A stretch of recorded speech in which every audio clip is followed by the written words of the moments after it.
You won't believe it.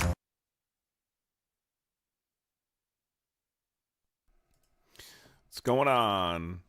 Let's get this rolling here. Obviously hasn't started yet, but Trump is going to be speaking at 1 o'clock. He's apparently supposed to be updating us on Iran. Obviously, this is relevant because he says if Iran does not cooperate by 8 o'clock tomorrow, that all hell is going to break loose. So the country's kind of waiting, anticipating what's going to happen here. I saw some of the Easter stuff. It was weird. What's going on, everybody?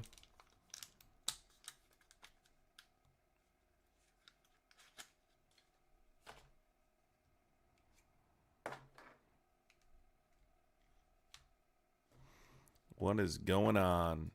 I was going to start with calls, but it took a little longer for me to get ready than normal. So we're supposed to start here in like, I don't know, 15 minutes. So I'm kind of thinking there wouldn't be a point in starting with calls because we should probably start with this first, don't you think?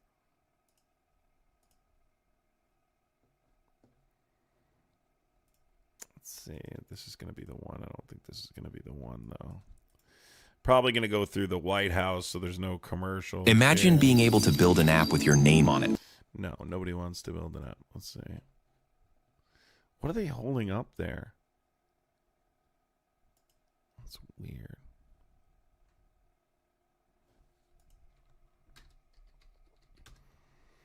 Guys, while you're in here, I'd appreciate contributing to the gifting goal, getting started here.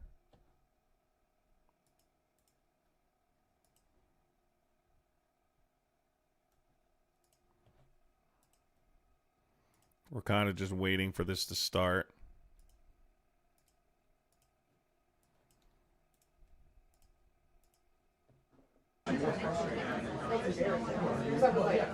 Checking in here.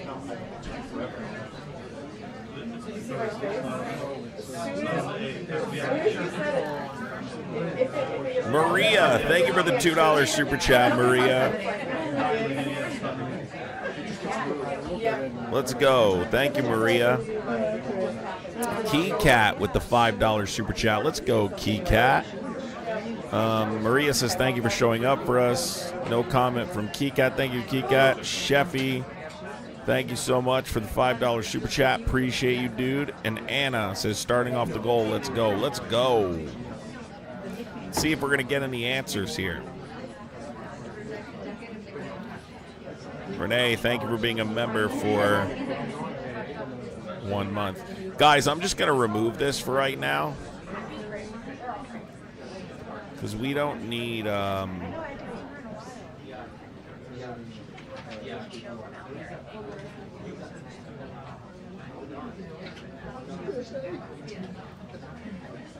We don't need to listen to background noise until this starts, okay?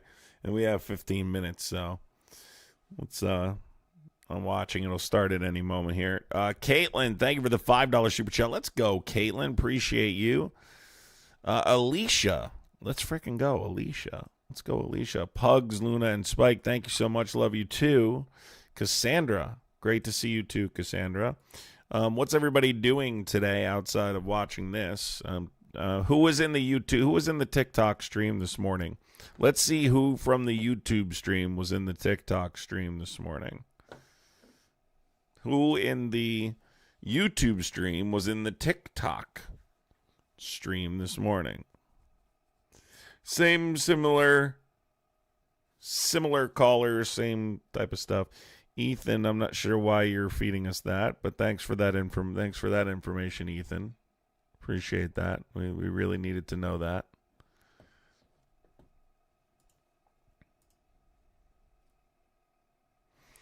Let me put out a notification here. For some reason, I have OBS up twice. I don't even know why.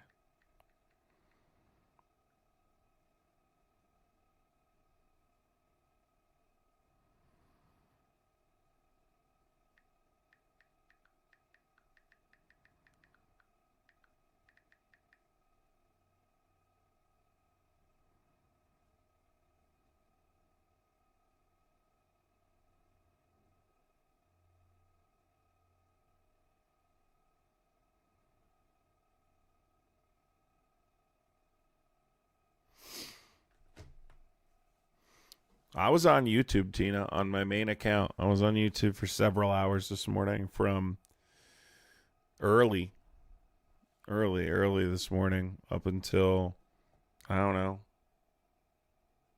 almost the afternoon. Pretty much. Renee, thank you, Renee. Yes, if you guys are just joining, we are waiting for, he's about to speak. The reason we're watching this is because he's supposed to mention stuff about this pilot that was rescued, and he's also going to give an update on the Iran war. Obviously, we're waiting for, we're waiting to see what he's going to say about this, obviously, because he's threatened total destruction. He's threatened total destruction, total annihilation if Iran does not cooperate. So that's kind of where we are right now on that. We're going to see what happens tomorrow. And I mean, I think a lot of people think he's going to chicken out. I think he probably is too. But he's so unhinged. Like, I just have no idea. You know, he's just complete. Like, he's just out of his mind. So I just don't know what he's going to do. Absolutely no clue. Yeah, well, guys, you got to hit that notification bell. Like, I know that some people say they don't get notifications and they didn't know about the bell. You got to hit the notification bell, and that will guarantee that you'll get a notification at least for YouTube lives. I mean, again, it's glitchy. Both of the apps do the same thing. I mean, they'll sometimes just not send out notifications. I mean, it just is what it is. You know, there's not much I can do about it. I wish there was, believe me. It's a pain in the freaking ass because then people don't see my content. You know, it's very frustrating to play. Live streaming is even harder than making videos because it requires hours upon hours upon hours a day of commitment to your content. And for them not to send out notifications that you're live is extremely frustrating. But it's probably frustrating for people who do strictly videos too. They don't send their videos out, but I mean, live streaming just takes so many hours of commitment, you know, that you would think they could at least send your live out to people. It's just very frustrating. Marianne, thank you so much, Marianne. Appreciate it. I'm glad, Marianne. Thank you. 210 Rain, Christopher, thank you for the $20 super chat. Gold, let's go, Christopher. Thank you so much, Christopher. Appreciate you. I don't know what that is. I don't even know what that is, Christopher. Couldn't tell you. Guys, I would appreciate hitting the thumbs up button. Yeah, TikTok does suck, but unfortunately, I have to use it, so. But it definitely does suck. But I put out just as much content on YouTube now, so it's not, you know, not much to worry about. And I just talked to someone yesterday about going to DC, so that's definitely happening. That's going to be a real thing. That's going to be a lot of work because from what I've been told, in order for me to catch the people I want to catch, I'm going to basically have to spend the entire day in the halls. That it's not like I can guess at a time, oh, at 3 o'clock I'm going to be here. I'm going to basically have to go there and be there from 8 to 5 to talk to the people that I want to. So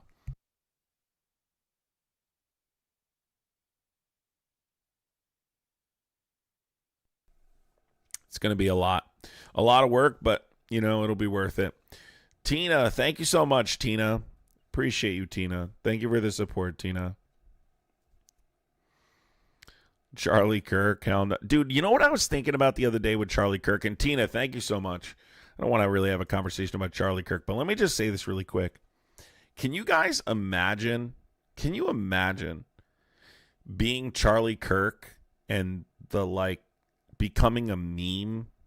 Like, this guy literally would have probably considered himself relatively respected, right? Like, he would have considered himself a respected individual in the political space on the right. The left didn't like him, but they didn't like him because of his political takes. He has become a meme. Can you imagine you dedicate to do all this stuff and you say all these things and then you die? That should show people, like, when you perpetuate that type of belief system, that kind of based off hate, predicated on hate, that people, you can't escape your legacy. You understand? Like, think about it. Everyone's joking about how his wife didn't care. Like, when this guy died, he talked about, before this guy died, he talked all about his family and, like, how he had this, like, respectable marriage and all this stuff. And his wife's jumping around. Like, have you seen the Instagram photos, too? Like, modeling. It's super weird, dude. It really is.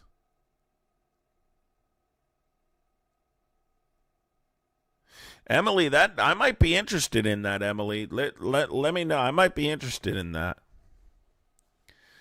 I'm not sure if I'm going to need a kit, but because I do a lot of the filming myself, but there may be a circumstance where I could use help. So, for filming a couple things where I can't be the cameraman. So, we'll just keep in contact on that. I might be interested in that. YouTube during the workday. Yeah, people tend to prefer me on during the day, but I like to do some night stuff too. Guys, we're just waiting. Trump's supposed to be speaking here in about 5 minutes. So, guys, Sean Wiseman says, y'all are pretty gross gossiping about people like this. Sean, are we saying something that's incorrect? That's quite literally how he's viewed, Sean. Can you imagine, Sean, if you died and everybody just laughed about how your wife was probably the person who did it and that she didn't really care about you and you became a meme? Like, I mean, think about it. It's not gossip. That's reality, Sean. That's really what's happening. Sean doesn't like that we're gossiping about Charlie Kirk. This isn't gossiping. You don't have to, Josh, but unfortunately, I want to listen because I have to keep track of the Iran war. So the only way for me to know what's going on is to listen to the moron. It's just the way it works.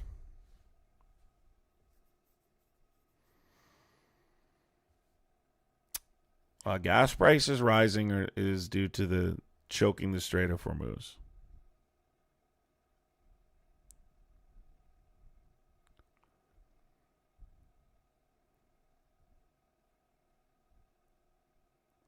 Earthy Star, you certainly can after this press conference. I have to hear this press conference first, though.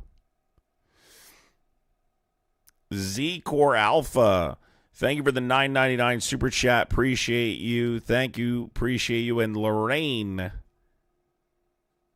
thank you, Lorraine. Appreciate you, Lorraine. You guys don't know. We're talking about We Are Charlie Girl. I'm just saying, like, the song, the stuff about his wife didn't really care. Like, I remember when she first went on his podcast and he was like, I'm introducing my fiance, and he preaches all about the family unit and like how him and his wife have this great relationship, and then he dies and she doesn't really seem to like react the way you would expect someone to react in that circumstance. Is that not embarrassing? Like, I didn't realize it. Like, you could actually be embarrassed in death. Brighton Oak, thank you so much. Appreciate you. Like, he's actually like become a meme. Like, it's insane. Like, I always knew that his legacy wouldn't be good because people would obviously recycle the things that he had said, which I didn't agree with, obviously. But a meme, I didn't really expect that. He quite literally turned into a meme. It's kind of the worst legacy you could hope for.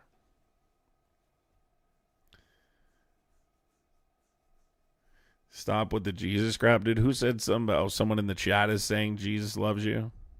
I mean, I don't know. All right, let's check in to see if this has started.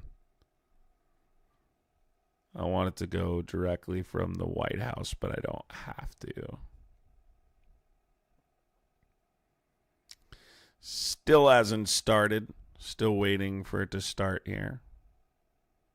If you guys are wondering, we're just waiting for the president to start speaking. The Cheeto in chief. The Cheeto in chief.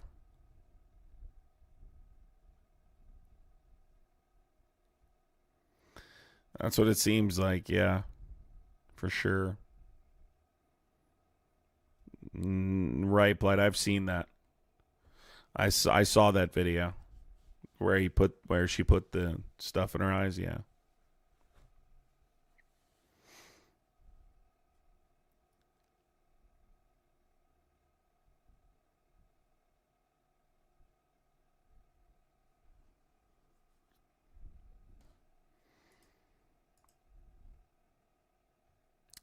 So 3 minutes is supposed to be the starting time here. 3 minutes is supposed to be the starting time here, but I'm keeping track of it. We'll see if it is. Well, let's pull it up really quick and actually just check. It's best to do it that way.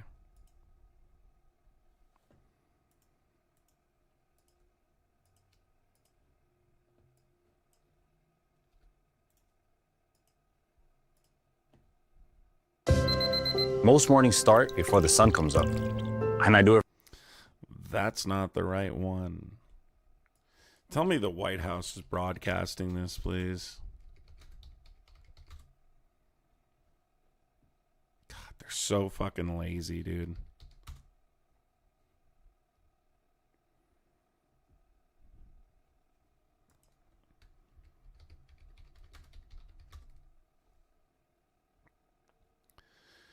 They're so freaking lazy. I still don't see him out there.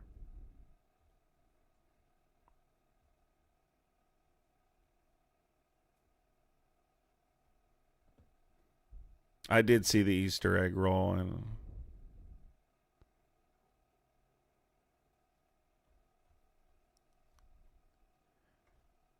Is it coming? It's not coming in from the Oval Office, is it?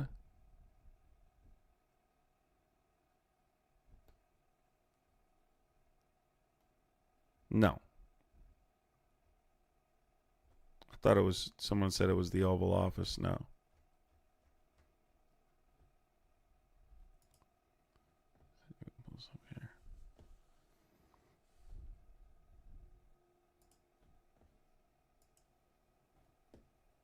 Set for 1 p.m. They still have the stage. Still have 1 p.m. up there. They still have 1 p.m.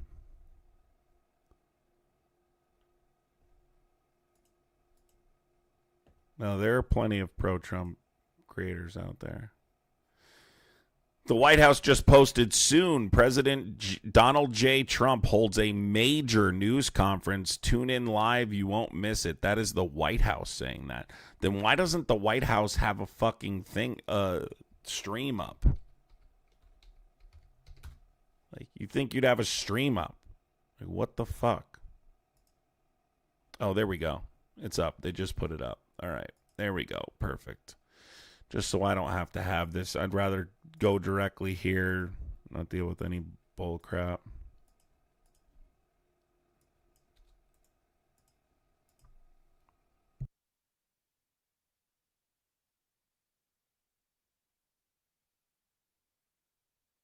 Let me switch these.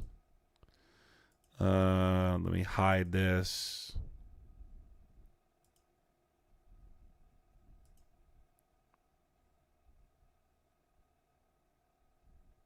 I could probably just put this right over it, right? Yeah. Put this over this. Put this down so it's not in the way.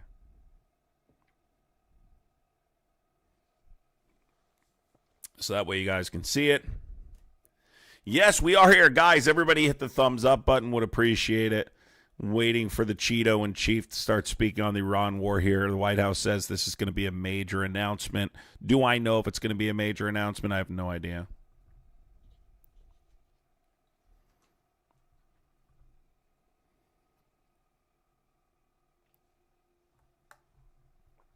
Jesse B, 1992. Thank you for the $5 super chat. Says, good morning, Adam and chat. sick with a double ear infection on top of an upper respiratory infection. Oh, bro, I'm sorry to hear that. I have those too often, Jesse. Make sure you rest, dude. Drink fluid and rest, man, because, play video games, stay in bed, whatever you got to do. But without rest, you can't shake those things, so.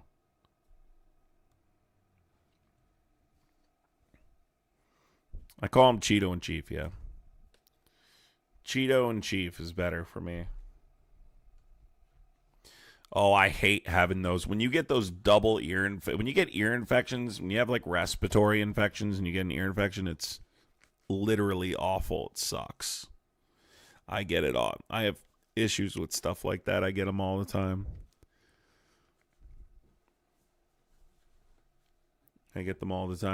Yeah, guys, I would appreciate also hitting the share button, sharing it out on your Facebook, things like that. Would appreciate it. Making sure you're subscribed. Consider becoming a member of the channel. If you guys enjoy the content regularly, if you enjoy the lives, supporting on YouTube, becoming a member is a great way to do that. Would appreciate it. Andy, thank you for the $4.99 Super Chat. Good morning. Hope everyone's Easter was good. Yes, it was. Thank you, Andy. Appreciate it. Guys, what's up with all the Jesus stuff in the chat? I mean, are you guys like trying to make like what are we doing here? This live is not about that. I don't know why you keep saying it over and over again.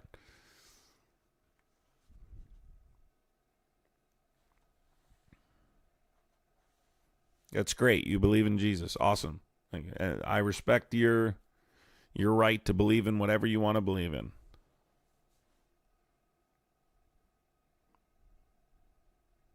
Yes, we're waiting for the president to start. It has not started yet. It's scheduled for 1 o'clock, so we are about 3 minutes late.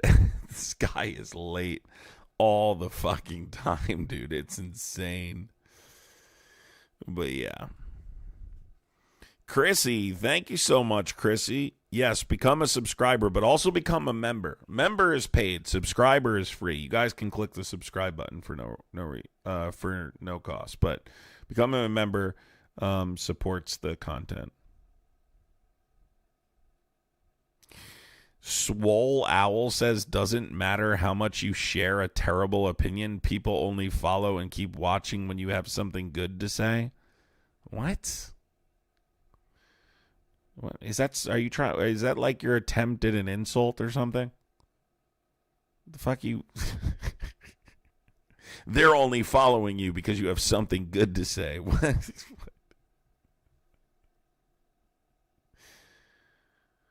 Swole, how much are you going to keep crying in the chat? You're having a complete crash out in the chat, dude. Calm down. All right? Calm down. You're going to be A-okay. All right? He says, wasn't an attempt.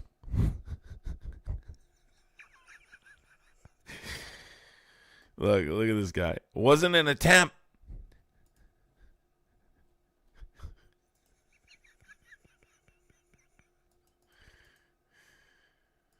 Can't make this shit up.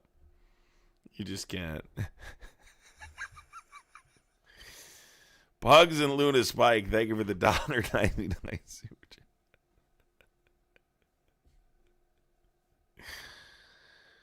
chat. Mr. Fantastic says, I support Trump. I don't support everything he does. Well, the problem is the issues with Trump are line in the sand issues, like the Epstein files, like the war in Iran. I mean, we're talking about, serious detrimental consequence to the economy, right?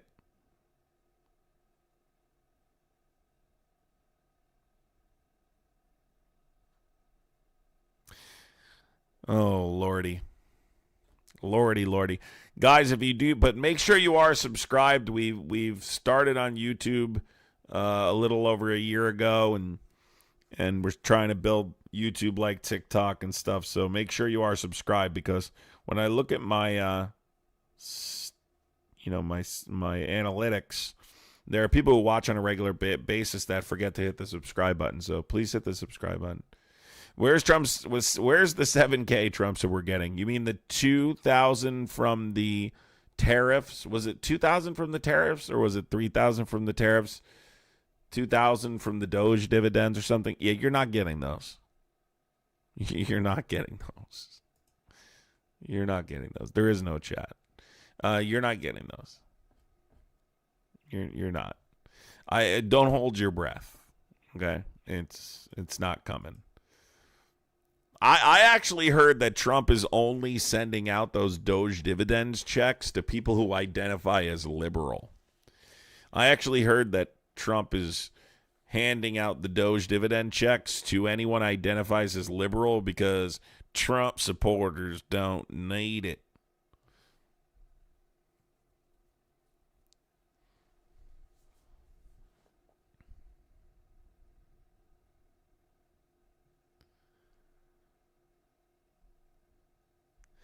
I'm telling you that you're not getting checks. Yes. I mean, he just said the other day he's not even going to need congressional approval. He still thinks he can send him the 2K. I promise you he needs congressional approval. So, Freaky Lil G is really losing it in the chat. Of course, being homophobic, what a surprise. He's freaking out in the chat. They always bring up like something about like gay something. They always have to like mention something to do with like the LGBTQIA plus community. It's like their focus. Their whole day is focused on this. You know, like they can't just, you know, have a conversation, disagree. It always has to be something targeted towards like that particular marginalized community because it's all they think about.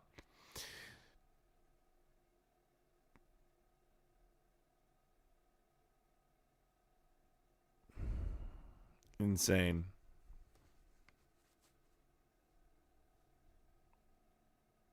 Tara, thank you for becoming a tadpole. Appreciate it.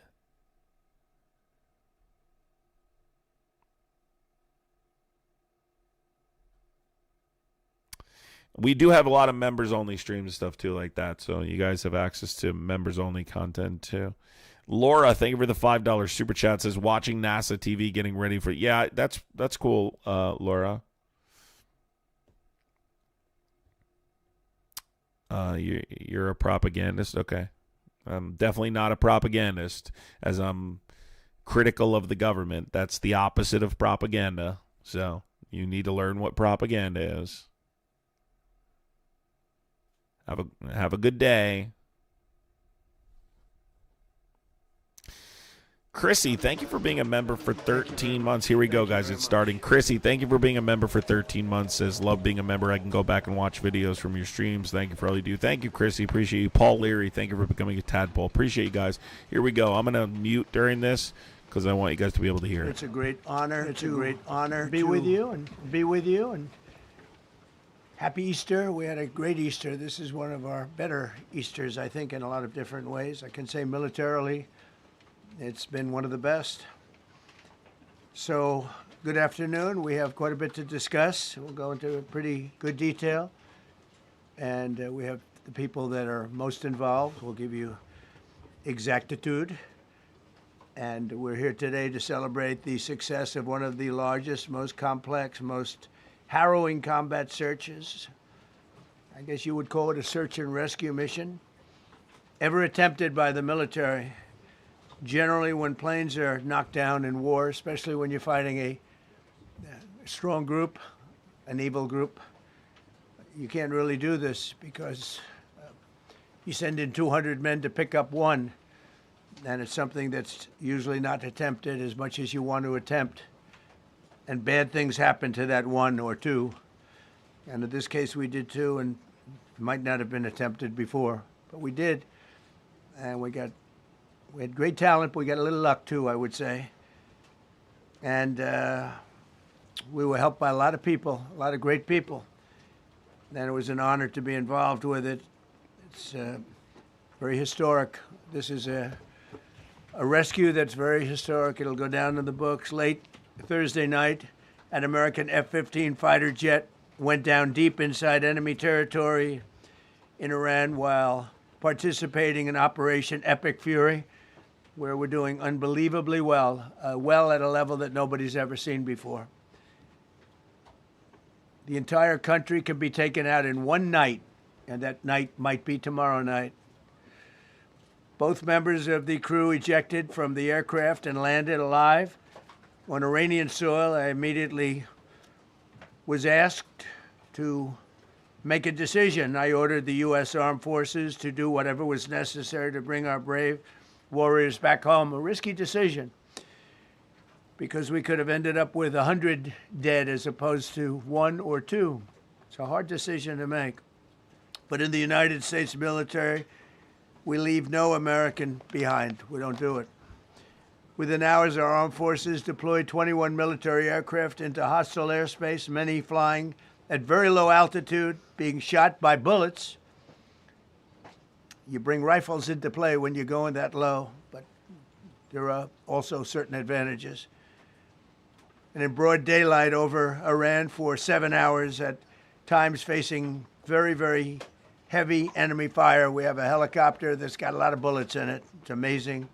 We just realized how good those weapons are. Those our machines are. Nobody has the equipment that we have, and nobody has the military that we have. Not even close. We're the most powerful military anywhere in the world by far.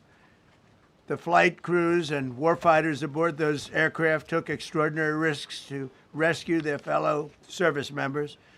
This first wave of search and rescue forces successfully located the pilot of the F-15, and he was extracted from enemy territory by an HH-60 Jolly Green II helicopter. Fabulous machine as our warriors faced gunfire at very close range. It's amazing that when you look at the machinery, what happened, that nobody was even injured. Meanwhile, the second crew member, a weapons system officer, highly respected colonel, had landed a significant distance away from the pilot. When you're going at those speeds, even if you go out 2 or 3 seconds later, it's miles and miles away because you're going fast. He was injured quite badly and stranded in an area teeming with terrorists from the Islamic Revolutionary Guard Corps rough group, as well as besieged militia and local authorities. Many, on top of everything else, they told the communities actually within side of Iran, the people of Iran, they were given a tremendous incentive to find this pilot. Despite the peril, the officer followed his training and climbed into the treacherous mountain terrain and started climbing toward a higher altitude, something they were trained to do in order to evade capture. They want to always go as far away from the site of the shoot down. You want to go as far away because they all head right to that site. You want to be as far away as you can. And he was injured, and he was an amazing, amazing thing. He scaled cliff faces, bleeding rather profusely, treated his own wounds, and contacted American forces to transmit his location. They have a very sophisticated beeper-type apparatus that is on them at all times. And when they go out on these missions, they make sure they have lots of battery space, and they're in good shape. And this one worked really well, amazingly, saved his life. We immediately mobilized a massive operation to retrieve him from the mountain holdout, and he kept going higher and higher. The mountain kept getting rougher and rougher, and really very, very hard to find. The second rescue mission involved 155 aircraft, including 4 bombers, 64 fighters, 48 refueling tankers, 13 rescue aircraft, and more. We were bringing them all over, and a lot of it was subterfuge. We wanted to have them think he was in a different location because they had a vast military force out there. Thousands of people were looking. So we wanted them to look in different areas, so we were scattered all over like we were right on top of them. We had 7 different locations where they thought, and they were very confused. They said, well, wait a minute, they've got groups here, they've got groups there. It's an amazing thing. I was listening to these great people, these great generals, General Raisin Kane, who's amazing, and Pete Hegseth was amazing, but I listened to the whole thing. It was pretty amazing. So they had all these different sites where everybody thought he was located. We think we have him over there because they have 9 planes circling a little area that's 25 miles down the coast. So in a breathtaking show of skill and precision, lethality and force, America's military descended on the area, the real area, engaged the enemy, rescued the stranded officer, destroyed all threats, and exited Iranian territory while taking no casualties of any kind. The heroic F-15 weapon system officer had evaded capture on the ground in Iran for almost 48 hours. That's a long time when you're in tough shape and when you're bleeding. It's a long time. When we left, as you probably know, we had 2 large planes, pretty old planes that carried a lot. We needed a lot more equipment going in than coming out, obviously, because going in, we needed to be able to scale mountains, and we had a lot of equipment. But the sand was sandy, wet sand, so we thought there may be a problem taking off because of the weight of the plane, and then we also had all the men jumping back onto the planes, and they got pretty well bogged down, and we had a contingency plan, which was unbelievable, where lighter, faster aircraft came in, and they took them out. We blew up the old planes. We blew them up to smithereens because we had equipment on the planes that, frankly, we'd like to take, but I don't think it was worthwhile spending another 4 hours there taking it off. So we didn't want anybody. For people wondering, Raisin Kane is the chairman of the Joint Chiefs of Staff. Raisin is a nickname. Anti-aircraft and other equipment. So these were large planes that were old and pretty old, and we blew them up. And we had faster, lighter planes come in, and they were able to land on the sand. We needed the bigger planes because we had so much equipment that we needed. We took 3 helicopters over there, which were very strongly used and couldn't have lived without them. They did, and they performed unbelievably well. And if you'd see it, you wouldn't believe it. They came off the plane, and these guys had them. The rotors were off. They rebuilt these helicopters in less than 10 minutes. And that was one of the more amazing things. These are helicopters, small, unbelievably powerful, but small, very small, so it can get into certain areas. And they got them off the plane, and they rebuilt all 3 of them in a matter of less than 10 minutes. It's pretty amazing what the genius of these people. Who would think that? You'd think it would take 5 days to build them. And in some companies, it would take 5 days, and they wouldn't do it well. But they served us well. As Commander-in-Chief, I never forget the extraordinary risk taken by the warriors that we send into battle and the genius. I mean, think of it, having a contingency of 3 planes waiting because we think the sand is so bad that we probably won't be able to take off. And the planes really got bogged. This was not much of a runway. This was a farm, not a runway. It's a farm, but it did the trick. But to have a contingency as opposed to having to wait 2 days, can you imagine right in the middle? This was central. This was right, you would call it central casting if you were doing a movie for location. And probably the toughest area of Iran where we'd be sitting there. So these planes came in, those pilots came in so fast and so quick and got out of there. Everybody got aboard and just got 15-minute intervals. 1 load out, 1 load out, 1 load out. It happened, and we were watching, and we said, "That's amazing." In many ways, I was almost more impressed by the contingency that we had than the fact that if we would have had a runway or decent soil. But it was an amazing thing. But we thank God for every single one of them. And the talent, the genius is not even talent, it's genius. It's the whole ball game, every one of them. If you look at what we did with Maduro, we went into a military compound, a massive, with thousands and thousands of soldiers, and within a matter of minutes, and he lived behind iron doors. There were steel doors, broke them down so quickly, and within almost minutes, he was in the back of these planes. It was a similar group. Incredible. We have incredibly talented people. And if the time comes, we move heaven and earth to bring them home safely. We're going to bring our people home safely.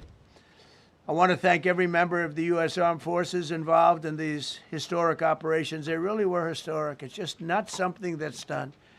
And you'd understand it. Not that they don't want to do it, but when you're going into areas, when you look at these helicopters, when you look at the amount of bullets and everything else that they took, when you go into these areas, you don't come out like we came out. God was watching us. I tell you, well, it was the Easter, we were in the Easter territory, I guess, but God was watching us. It's amazing. Because when you look at the said, "Praise machinery, be to Allah" on they Easter took morning. damage. It tells you, first thing I said is, these are unbelievable machines, how they flew back and not even much of a problem. But these two extraordinary rescues, because it was two, and as you probably know, we didn't talk about the first one for an hour. And then somebody leaked something, which we'll hopefully find that leaker. We're looking very hard to find that leaker. And talked about there's somebody missing. They basically said that we have one and there's somebody missing. Well, they didn't know there was somebody missing until this leaker gave the information.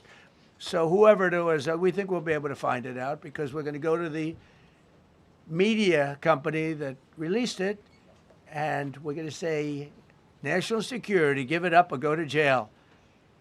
And we know who, and you know who we're talking about, because some things you can't do. Because when they did that, all of a sudden, the entire country of Iran knew that there was a pilot that was somewhere on their land that was fighting for his life. And it also made it much more difficult for the pilots and for the people going in to search for him. All of a sudden, they know that there's somebody out there. They see all these planes coming in. It became a much more difficult operation because a leaker leaked that we have one, we've rescued one, but there's another one out there that we're trying to get. So actually, the country, Iran, put out a major notice, you all saw it, offering a very big award for anybody that captures $60,000. So in addition to a hostile, They offered 60 grand. very talented, very good, very evil military, we had millions of people trying to get an award. So when you add that to it, but we have to find that leaker because that's a sick person. Probably didn't realize the extent of how bad it was. I can't imagine that the person did, but we're going to find out. It's national security, and the person that did the story will go to jail if he doesn't say, and that doesn't last long, and I think everybody would understand it. They put this mission at great risk. They put that man at great risk, and they put the hundreds of people that went in looking for him, because everyone now knows that we're going in. Over the past 37 days, America's armed forces have carried out more than 10,000 combat flights over Iran, unheard of, striking more than 13,000 targets. The F-15 we lost last week was the first manned aircraft downed by the enemy in this entire operation with thousands and thousands of flights. They got lucky. It was a lucky hit. You know, eventually you get lucky. But we got lucky too because we got both of them back. But it's a record that is unparalleled in the history of military air operations. Nobody's ever seen anything like it. It's such an honor to be involved with it. We were up late at night, and then we were waiting for those contingent planes to come in, and we say, come on, let's go, get in, because they're waiting out on this farm without a runway, with wet, crummy soil, sand, mostly sand, wet sand, and it eats planes alive. And we're waiting, and we're saying, I hope that one can land and take off. And they came in like magic, boom, boom, boom, one after another. It was like genius. I'm so impressed by that. Because we were a little concerned. We said, boy, if they don't get in and get up fast, we're sitting in them. And that's called Iran Prime, right, General? That's where the whole bet is. And here we are sitting there waiting for a plane. But they came in so fast and so hard, and these guys knew exactly what to do. Let's go. Come on. Get in. Let's go. Pwah. They came one right after another, not at the same time. They don't want to come at the same time. They had to come right after each other. They didn't have any room. There was barely any room to land. Tiny little patch of very wet earth and sand. So I'm so proud of the people that I have standing up here with me and many others that worked. I mean, so many. Steve Witkoff's over here. He's doing fantastically. Jared Kushner. But the people that are here, the job they did is amazing. And I think I'm going to introduce the head of the CIA, and he is a man he's central casting, okay? If we cast a movie, he's going to play the head of the CIA. He's one of the few. John Ratcliffe, he did a phenomenal job that night. He did something that I don't know if you want to talk about it. If you want, you can. I'm not sure he's supposed to. I'm not going to talk about it, but the CIA was very responsible for finding this little speck. It's like they used an expression on one of the shows. A general was talking about, it's like finding a needle in a haystack, finding this pilot. And the CIA was I think unbelievable. Hegseth is going to speak And too. if you can, you'll talk. It might be He's classified. standing there. He's probably in gonna which case speak I'd have to next. put him in jail if he talks about it. And I don't want to put him in jail. He doesn't deserve that. So, John, do you want to say a few words? Thank you. Oh, who's this speaking? Thank you, Mr. President. It's a privilege to be here with you today to share what we can about this exceptional mission and to recognize Oh, the Lordy. ingenuity and bravery of those who executed it, as well as the leadership and resolve of the President who ordered it. One thing that has been clear to me in this role is that the flawless military operations that the Department of War is known for are hostage to flawless intelligence. We saw that in the skies over Iran in Operation Midnight Hammer last summer. We witnessed it in Venezuela during Operation Absolute Resolve. We've seen it against the cartels in the Western Hemisphere, and we're seeing it every day. Why did a in bunch of people Operation start Epic freaking Fury, out when I said including the this reward mission was 60,000? Did you to hear me rescue say an that wasn't a aviator lot of buried money? deep behind enemy lines. I never said that. I just Because mentioned it was is the 60 unique grand. That's what tradition they of offered. the U.S. Armed Forces So it is a that lot we of leave money. no man or woman behind. This was a no-fail mission. That was the spirit in which the President put us to work, and we were determined not to let him down or our airmen down. As an agency, the CIA possesses unique capabilities that only the President can deploy. Some of these capabilities fall under covert action authorities. And because covert means exactly that, I'm not going to be able to tell you everything that you want to know. At the President's direction, we deployed both human assets and exquisite technologies that no other intelligence service in the world possesses to a daunting challenge, comparable to hunting for a single grain of sand in the middle of a desert. This was also a race against the clock, as it was critical that we locate the downed aviator as quickly as possible, while at the same time keeping $60,000 our is significantly more than misdirected. the median For bank that reason, account in the addition United States. So yes, to the it's a human lot of and money. technical assets deployed by the President to find our airman, CIA executed a deception campaign to confuse the Iranians who were desperately hunting for our airmen. On Saturday morning, we achieved our primary objective by finding and providing confirmation that one of America's best and bravest was alive and concealed in a mountain crevice, still invisible to the enemy, but not to the CIA. That confirmation was relayed by Secretary Hegseth to the President, and the operation quickly moved to the execution phase. Following the successful exfiltration on Saturday night, our intelligence reflects that the Iranians were embarrassed and ultimately humiliated by the success of this audacious rescue mission. When the President asked me to lead the CIA, he made it clear, get back to basics, no politics, no agendas, tackle the hardest problems, and execute the toughest missions. Is Hegseth This going to President speak? is about results. And Shouldn't now, he be speaking? that's what his CIA is about too. The professionals at the agency and at the Department of War deserve immense credit for their flawless execution during this daring mission. Their skill, creativity, and courage are unmatched on the battlefield wherever they step.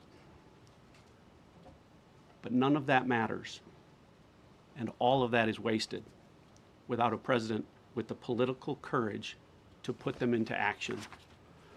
Mr. President, I've had the privilege of seeing you act with political courage in the best interest of the United States up close. Pete on a daily Hegseth had basis, the and I'm posture grateful of that this a successful mission has given the American president in a people wax museum. a window into that as well. Wax presidents they The have when you Secretary go in and those Chairman museums. will tell you that our service members' confidence is boosted by a Commander-in-Chief who has their back the same way they have yours. And I know that the confidence of CIA's officers is boosted by the knowledge that their work is informing a president who's not afraid to make the hardest decisions when the stakes are highest. And to the American people, your confidence should be boosted by knowing that the security of the nation is in the hands of a president who's willing to take on problems that have You know, confounded behind the both scenes, they're sides of the thanking their political aisle lucky stars for they nearly found half a this guy century. because it would have been ugly. It is an honor to serve under a leader who just proved that you can believe him when he says, no matter what, we will leave no one behind. He didn't We will even come say for you. anything when this happened. He didn't comment. It's always been the motto of the U.S. military that they do not leave people behind. Well, John, thank you for the collaboration. The That's CIA a U.S. as well, military incredible motto. That's and not a ongoing Trump partnership. motto. Ladies and gentlemen, fellow Americans, and especially the brave warriors in our armed forces, over this Easter weekend, the United States military has once again proved why we possess the greatest fighting force the world has ever known. In two extraordinary combat search and rescue operations Pete Hegseth deep speaking inside now. enemy territory in Iran, our warriors executed missions of breathtaking skill, courage, and precision. When our warriors are unleashed, as this president has allowed them to be, they are unstoppable. When American airmen were down behind enemy lines, our forces and our president did not hesitate.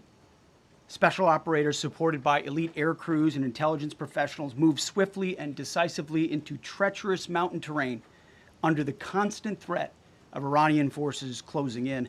Ultimately, it was an impotent Iranian threat. And today, as the CIA director mentioned, Iran's military, and we know this, is embarrassed and humiliated, and they should be. Now, these are not routine operations. They were high-risk, high-stakes missions conducted in the heart of enemy territory. This was not just barely into Iran, this was deep into Iran, involving coordinated strikes to suppress threats, deception tactics to protect our teams, and full synchronization across air, ground, and special operations. The Iranians are still asking themselves right now, how did the Americans do this? One downed airman evaded capture for more than a day, scaling rugged ridges while hunted by the enemy. When he was finally able to activate his emergency transponder, his first message was simple and it was powerful. He sent a message, God is good. In that moment of isolation and danger, his faith and fighting spirit shone through. You see, shot down on a Friday, Good Friday, hidden in a cave, a crevice, all of Saturday, and rescued on Sunday. Flown out of Iran as the sun was rising on Easter Sunday. A pilot reborn, all home and accounted for, a nation rejoicing. God is good. Despite incoming fire As and the president unforgiving says, conditions, praise our be troops to brought Allah every American on home. Truth No Social. American lives were lost. We leave no man behind, and that is not luck. It's the result of unmatched training, superior technology, an unbreakable warrior ethos, and sheer American grit. Our special operators, pilots, and support crews performed with near perfection under fire, and they were lethal. Just ask any Iranian soldier who dared attempt to get anywhere near that pilot before or during that mission. Death from above.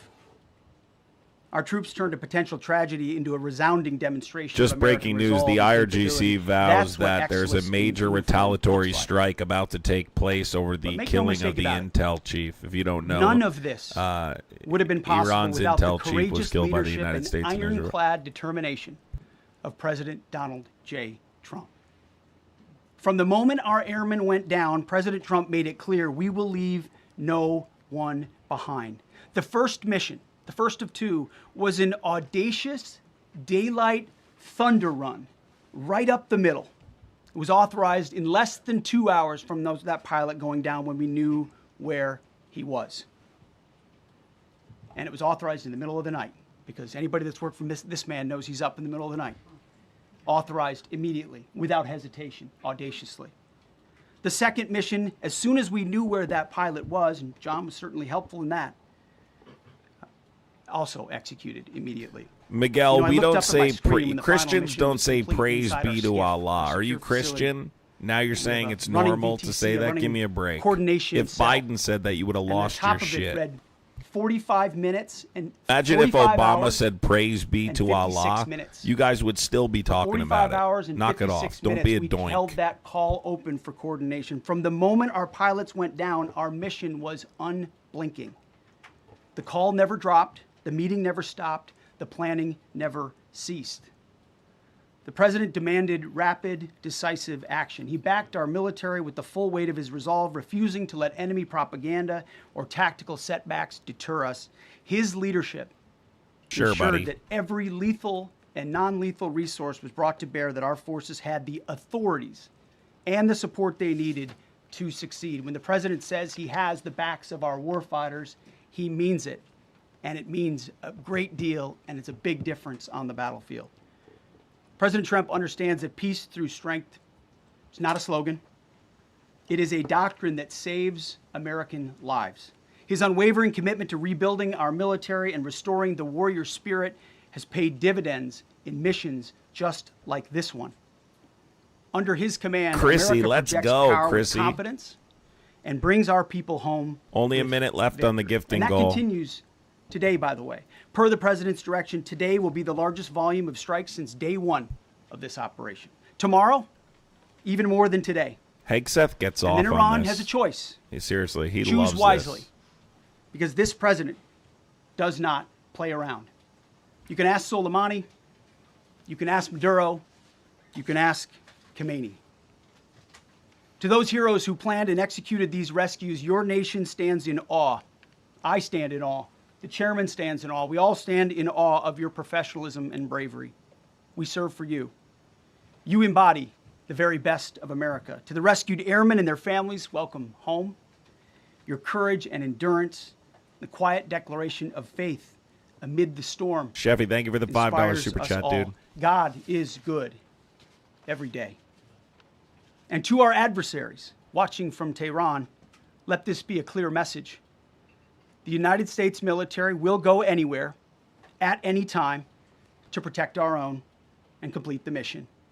We execute with precision. We control the skies. You see, we flew for 7 hours in daylight over Iran to get the first pilot.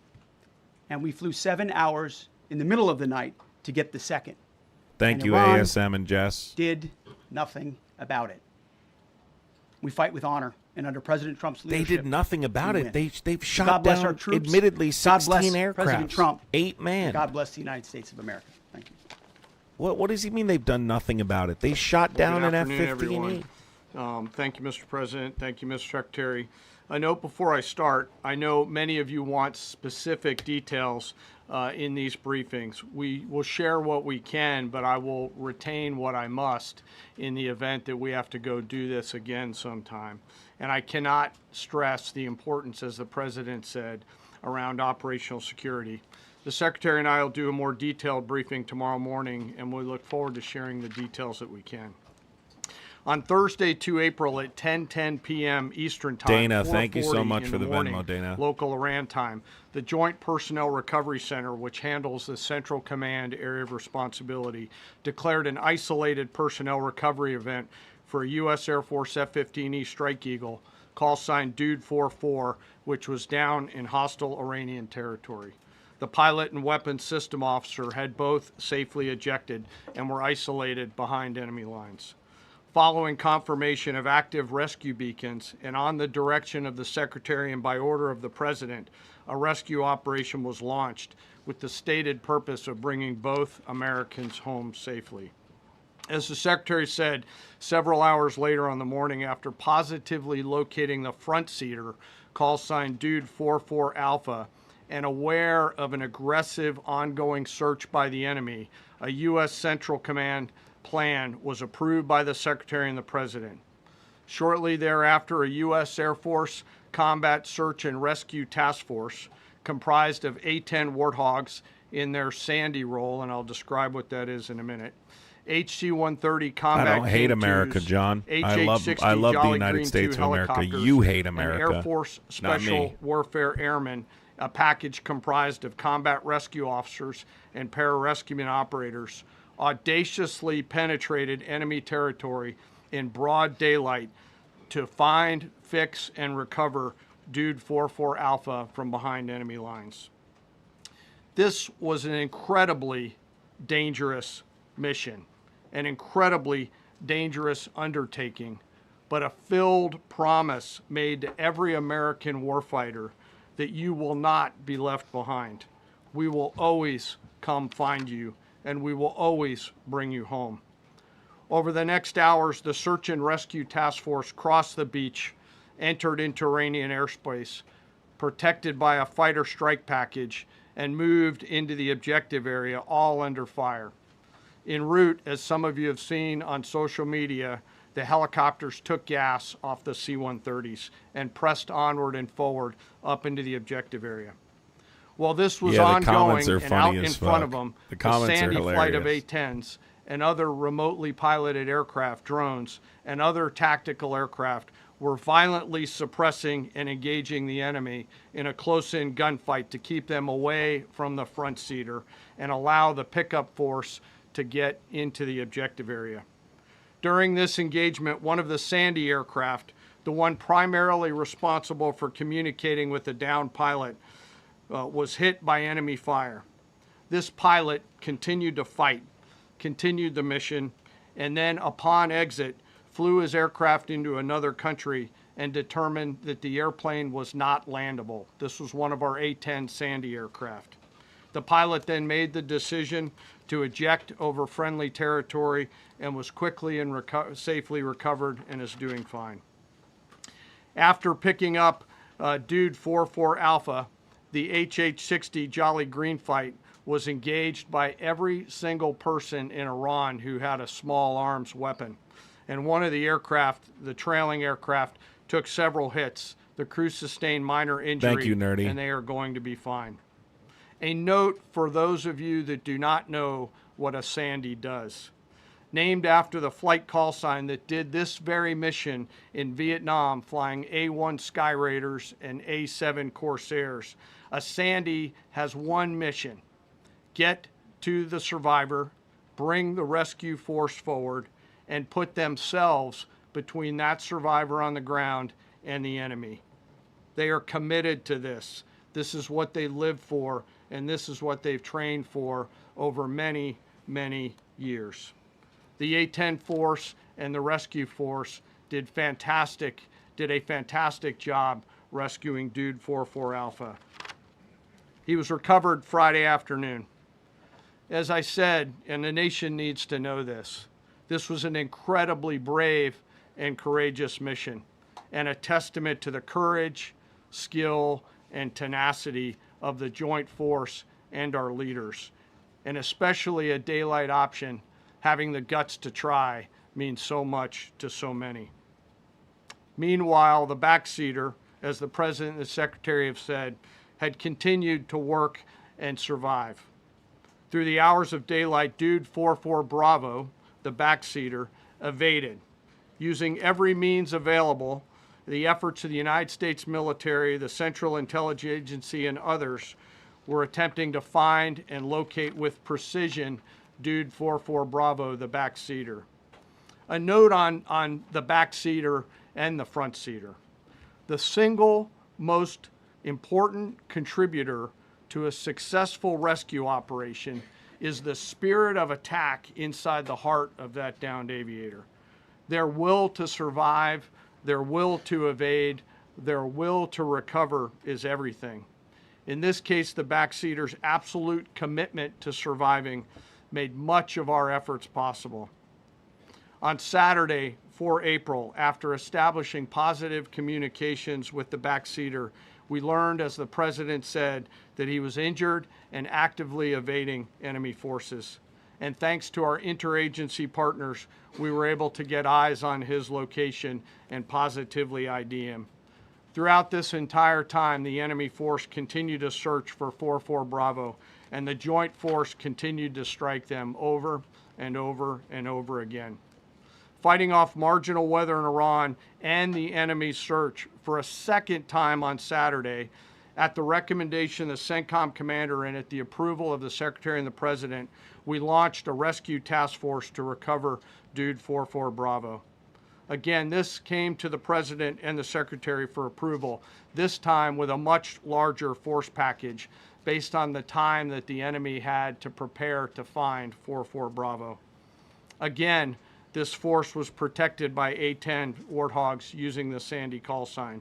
And this force had one single mission: do everything they can to bring an American home. This meant having a plan, being prepared to execute that plan, and more importantly, being prepared for multiple Iran shot down an simultaneous A-10, didn't they? contingencies. And because of this They force's shot down a professionalism, Warthog, they call it, grit, A-10. and determination, fight off two enemies at the same time. The enemy searching for 4-4 Bravo and contingencies, which anyone who has done these types of missions knows we run into every single time. The force fought off both of those enemies incredibly well.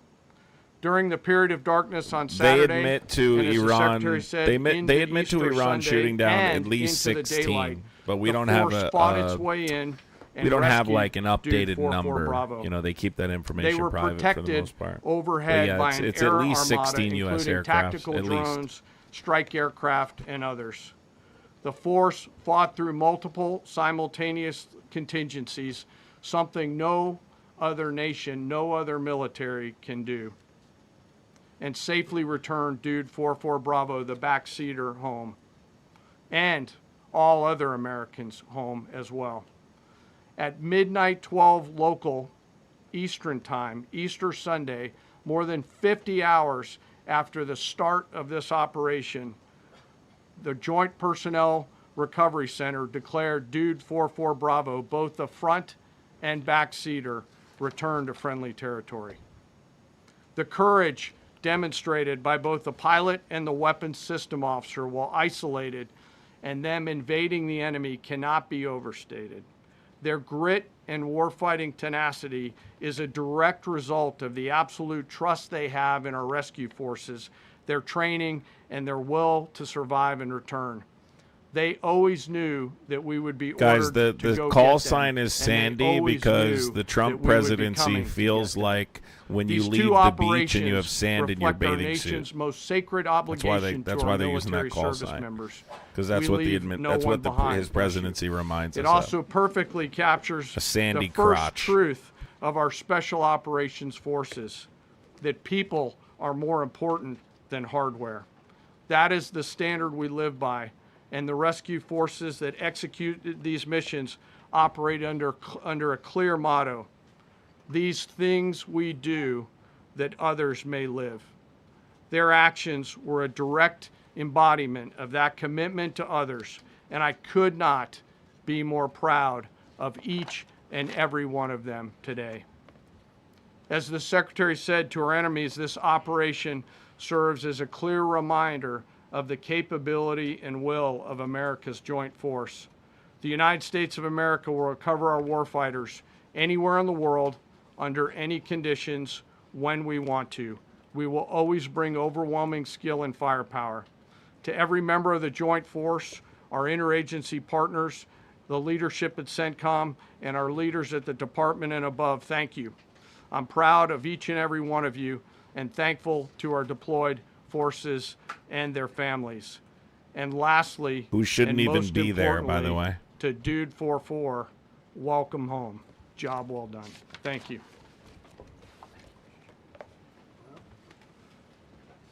Pretty amazing. Pretty amazing.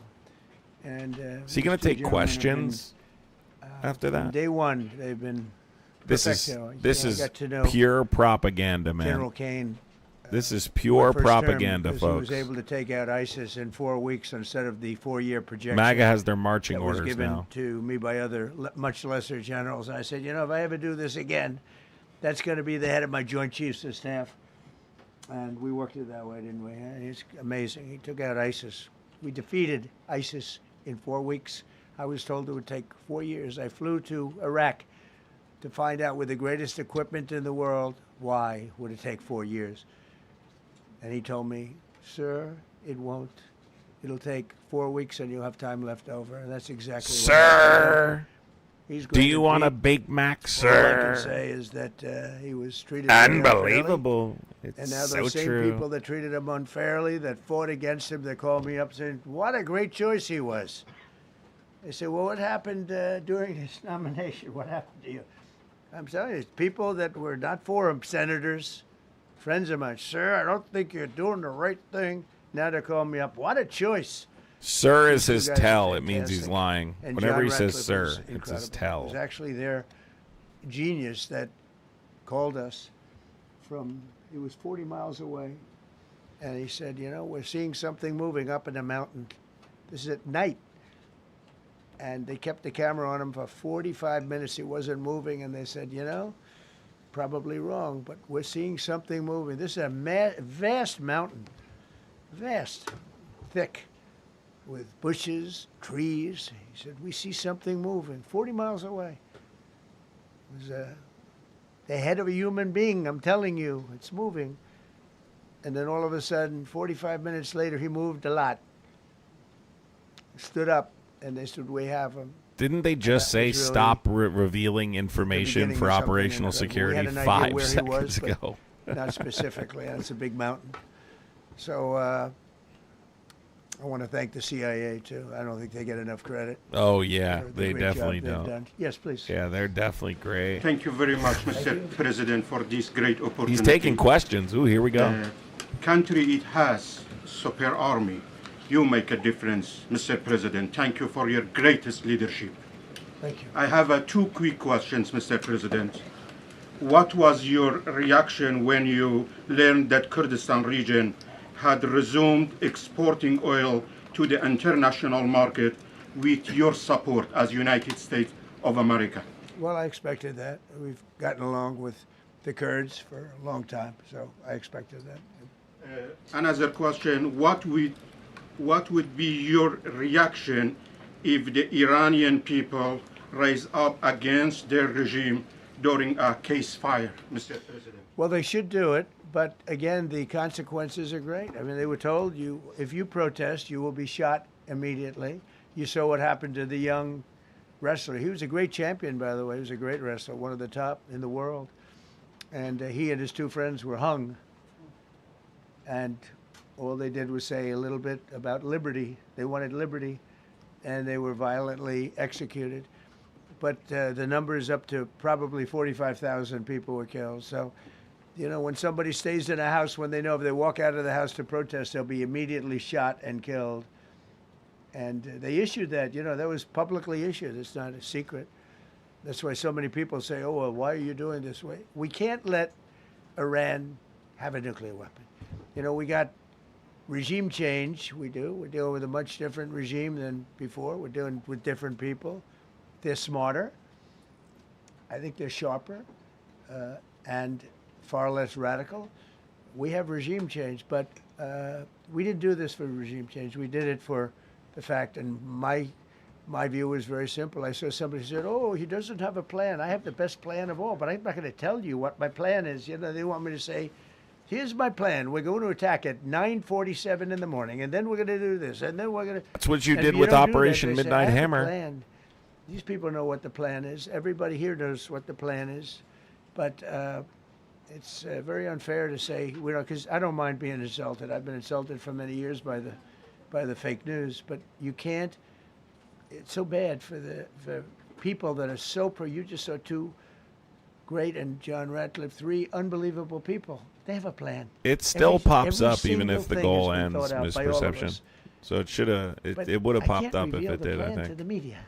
So but we're just thrilled by the success of this operation. Yes, please. Thank you, Mr. President.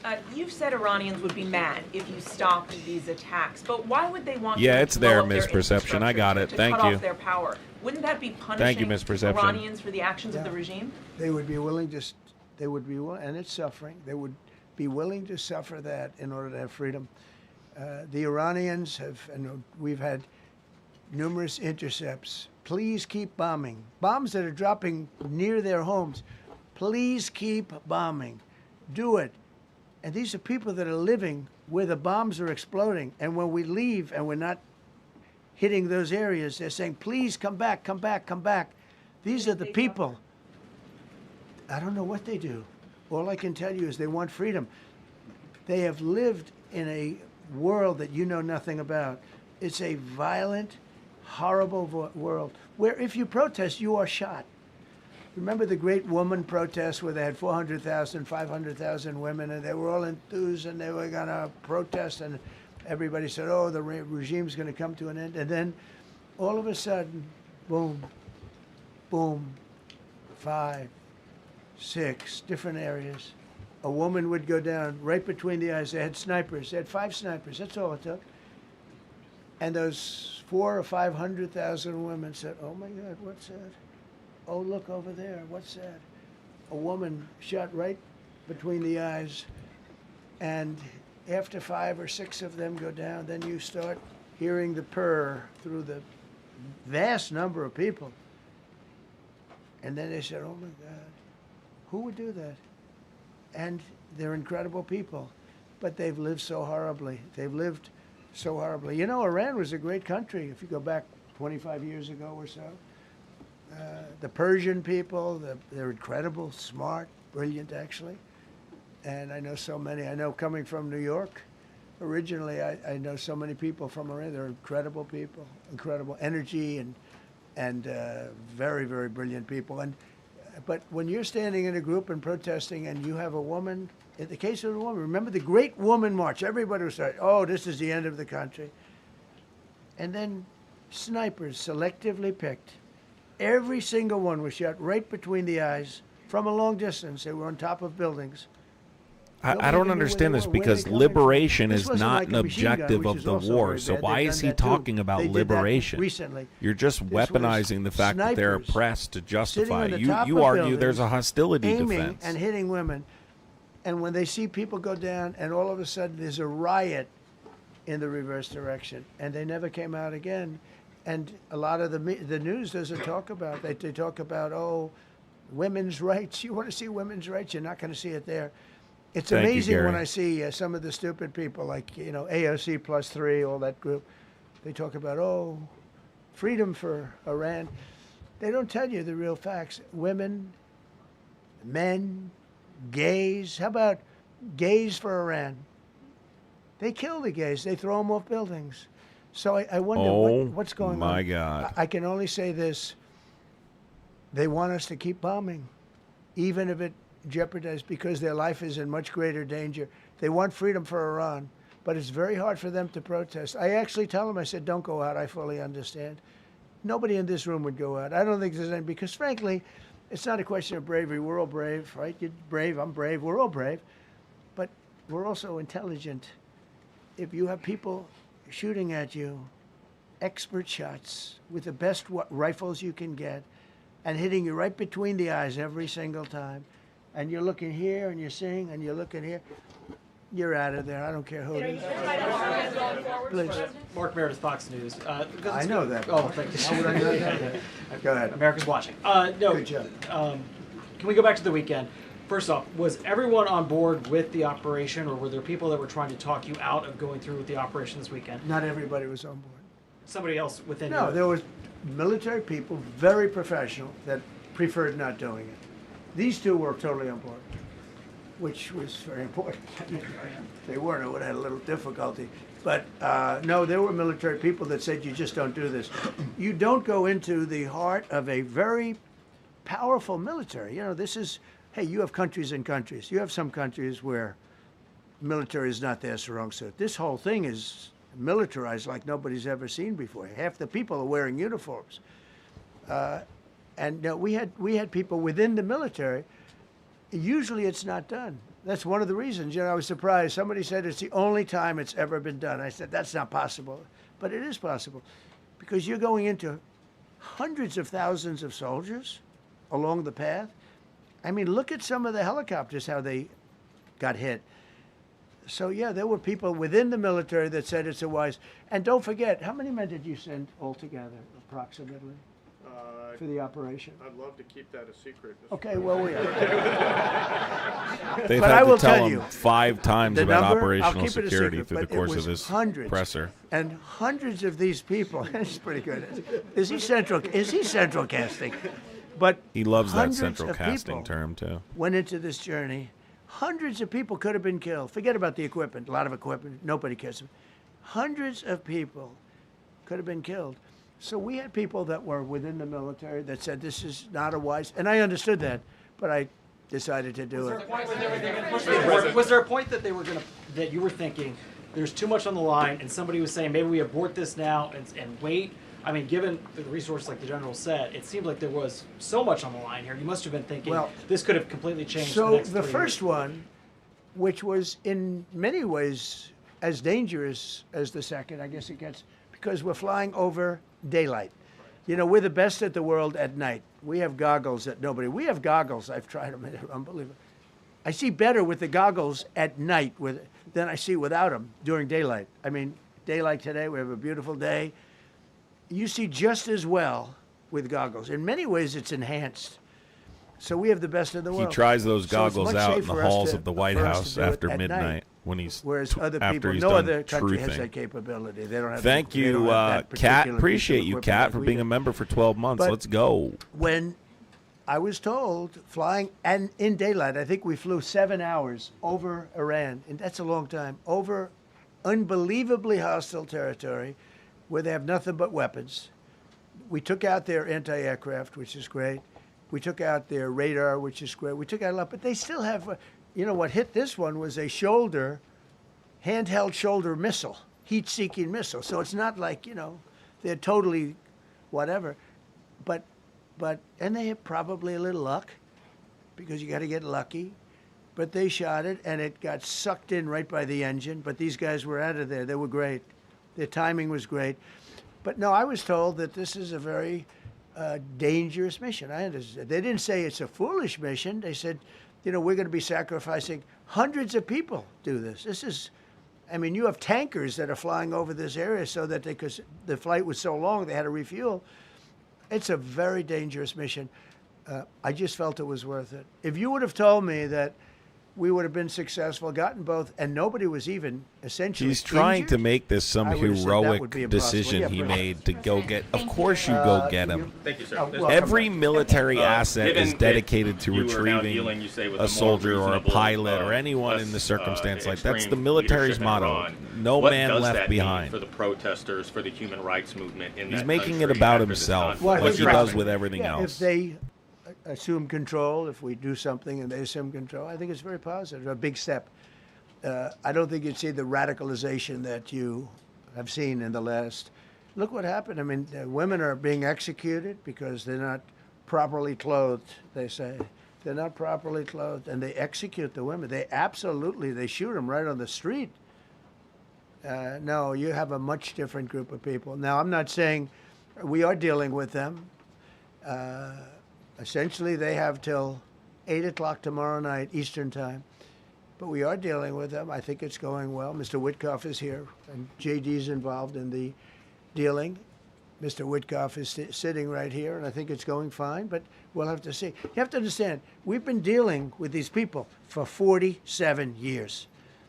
I'm standing here with a much more powerful Iran as of a month ago, not anymore. Right now, they are decapitated. But I'm standing here a month ago with a much more powerful Iran than it was at any point during 47 years. This should have been handled by 7 presidents, a lot of presidents. And those presidents are saying now, every one of them to their friends, we should have done this a long time ago. So it's not something I like doing. It's very dangerous, and we're getting them at the height of their strength. If I didn't terminate the Barack Hussein Obama Iran nuclear deal, they would have had don't forget, that was a path to a nuclear weapon. Remember this. He chose Iran over Israel, pure and simple. How Israel can vote for a Democrat is if you're Jewish in New York City or any place else in this country, and how you can vote for a Democrat is unbelievable, because he chose Iran, a very hostile Iran. Remember when he filled up a 757 with cash, billions of dollars of cash, and he sent it over to them. Then they gave them tens of billions of dollars. He chose Iran over Israel and really the Arab world, if you look, because, you know, the other, Saudi Arabia, Qatar, UAE, I mean, you take a look. I mean, I can add Kuwait and I can add Bahrain, and you can add others. He chose such an unlikely candidate. Nobody could believe it. Frankly, if you're going to choose between Iraq and Iran, he should have befriended Iraq. He went in the exact opposite direction of all thinking, and he made a terrible mistake. But that was a road to a nuclear weapon. And when I terminated that, everyone said, oh, he terminated it. It was one of the best things we ever did, because he had a road to a nuclear weapon. And it was a very short-term deal. You know, countries don't do 10-year deals. Countries do hundreds of years. You don't do a 10-year deal. For a country, this isn't, you're a landlord and you're renting a store on a certain street and you give somebody a 5-year or 10-year lease. This is a country. It was a short-term deal. It was ready to expire. I terminated it before it expired. Took a lot of heat, and it was one of the best things I ever did, because he would have had a nuclear weapon. Then he would have had another nuclear weapon, had those beautiful B-2 bombers not gone in 8 months ago, and obliterated that site. And by the way, the word is obliteration. CNN said, well, maybe it wasn't complete. They would have had a nuclear weapon, and then they would have had one again, and then they would have one again, and they're going to have one in 6 months again. If we didn't hit them, with no agreement in place. That was a courageous decision, too, because we had all those planes flying in at night with very little cover, unbelievable stealth planes, and they were able to do their job. If we didn't do that, Iran would have had a nuclear weapon. This is Israel nonsense. He's doing the same thing Netanyahu does. In my opinion, I told this to Bibi Netanyahu yesterday, Israel would have been extinguished. Large portions of the Middle East would have been extinguished, whether it's Saudi Arabia, Qatar, UAE, or others. And you saw that with thousands of missiles raining down upon them. They didn't think they were going to be hit. They thought they'd be watching us fight. And all of a sudden, UAE got hit by 1,500 missiles. He would have taken them out also. And they were powerful. If I didn't come along and terminate the Obama deal, which was terrible, the Iran nuclear deal was a road to a nuclear weapon, a big one, unlimited, legally. I terminated it without even much thought. It was so easy. I terminated that, and then the B-2 bombers. And I did one other thing. Lordy. I had killed Qasem Soleimani, who was an evil genius. And the reason I did it, I heard he was going to knock out 5 of our military bases. And had he lived, I believe we would be fighting perhaps a different Iran right now, because he's never been replaced, you know. And I did one other, but this one was not picked up. Osama bin Laden. If you read my book, I said you got to take him out 1 year before the World Trade Center came down. This is not true, by the way. The book. But I've already debunked this thoroughly. To be a good president, I believe you have to have good instincts. And a lot of this is instinct. Yeah, please. Thank you so much for taking my questions, Mr. President. Everyone knew Osama bin Laden was a problem by that time. Last week you suggested that Europe should take the lead on reopening the Strait of Hormuz. Has circumstances changed now that you're issuing a direct 48-hour 48-hour ultimatum? And secondly, would a new ceasefire include Israel, or would it just be between Iran I can't and the talk US? about ceasefire, but I can tell you that we have a active, willing participant on the other side. They would like to be able to make a deal. I can't say any more than that, but they'd like to do it. Mr. President, thank you so much. You've listed the goals. Excuse me. Please, go ahead. You've listed Thank the you, Mr. goals. President. Who you with? Happy Who Easter. you with? My name is Dia Kurd. I'm with the largest Kurdish media outlet, Rudaw Media Network. It's based in Iran. Go ahead. Mr. President, you said before that you don't want the Kurdish forces to enter Iran and be harmed. Do you still want them to stay away? Or what role do you expect them to play now? I'd rather have them stay away. And then, I'd rather have them stay away because I think they bring with them some problems and some difficulties.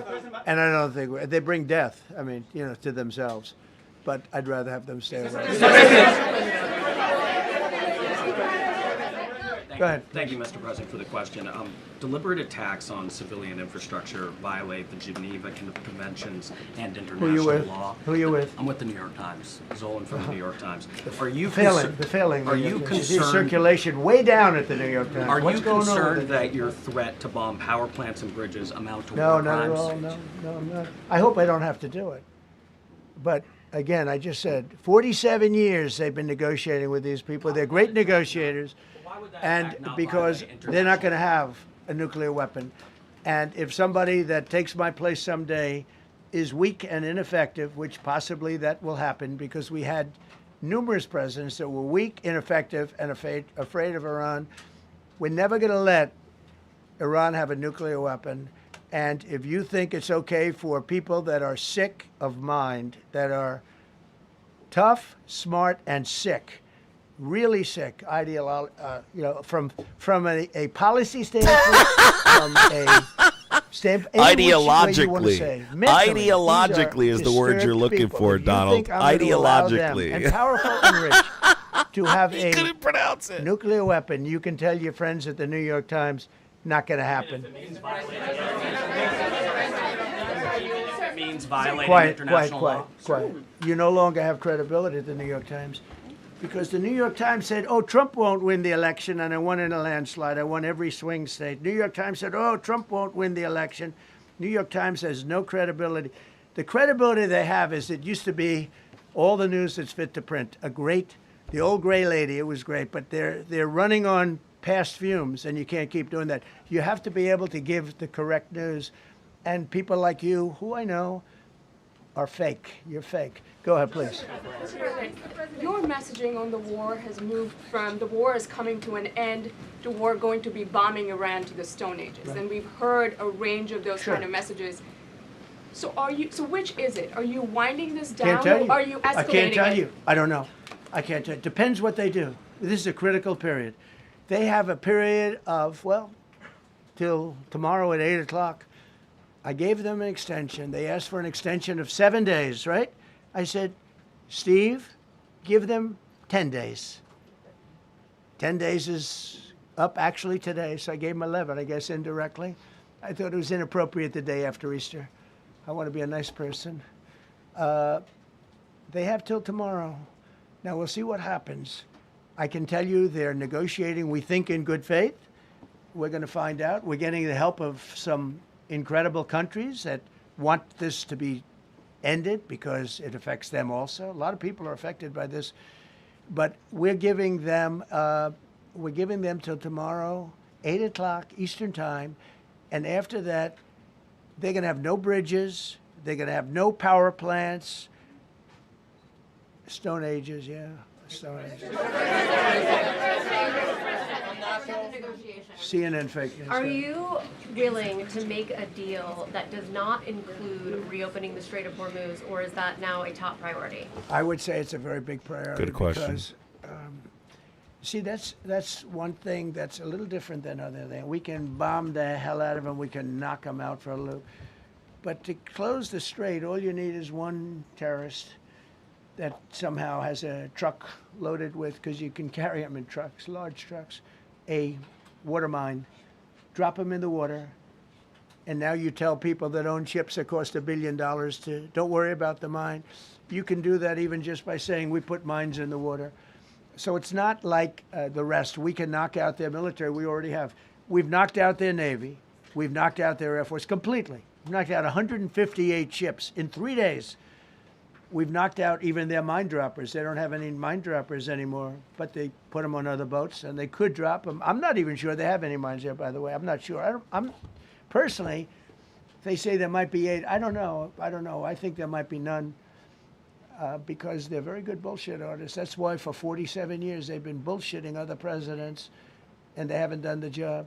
And people are living in hell. You live in that country, they're living in hell. No, I think that 47 years of this stuff is long enough. They're at the weakest point they've ever been. They have no Navy, they have no Air Force, they have no anti-aircraft weaponry, they have no radar, they have no communication. In fact, the biggest problem we have in our negotiation is that they can't communicate. I said to Steve, what are they saying? Sir, they can't communicate. They have no method of communication.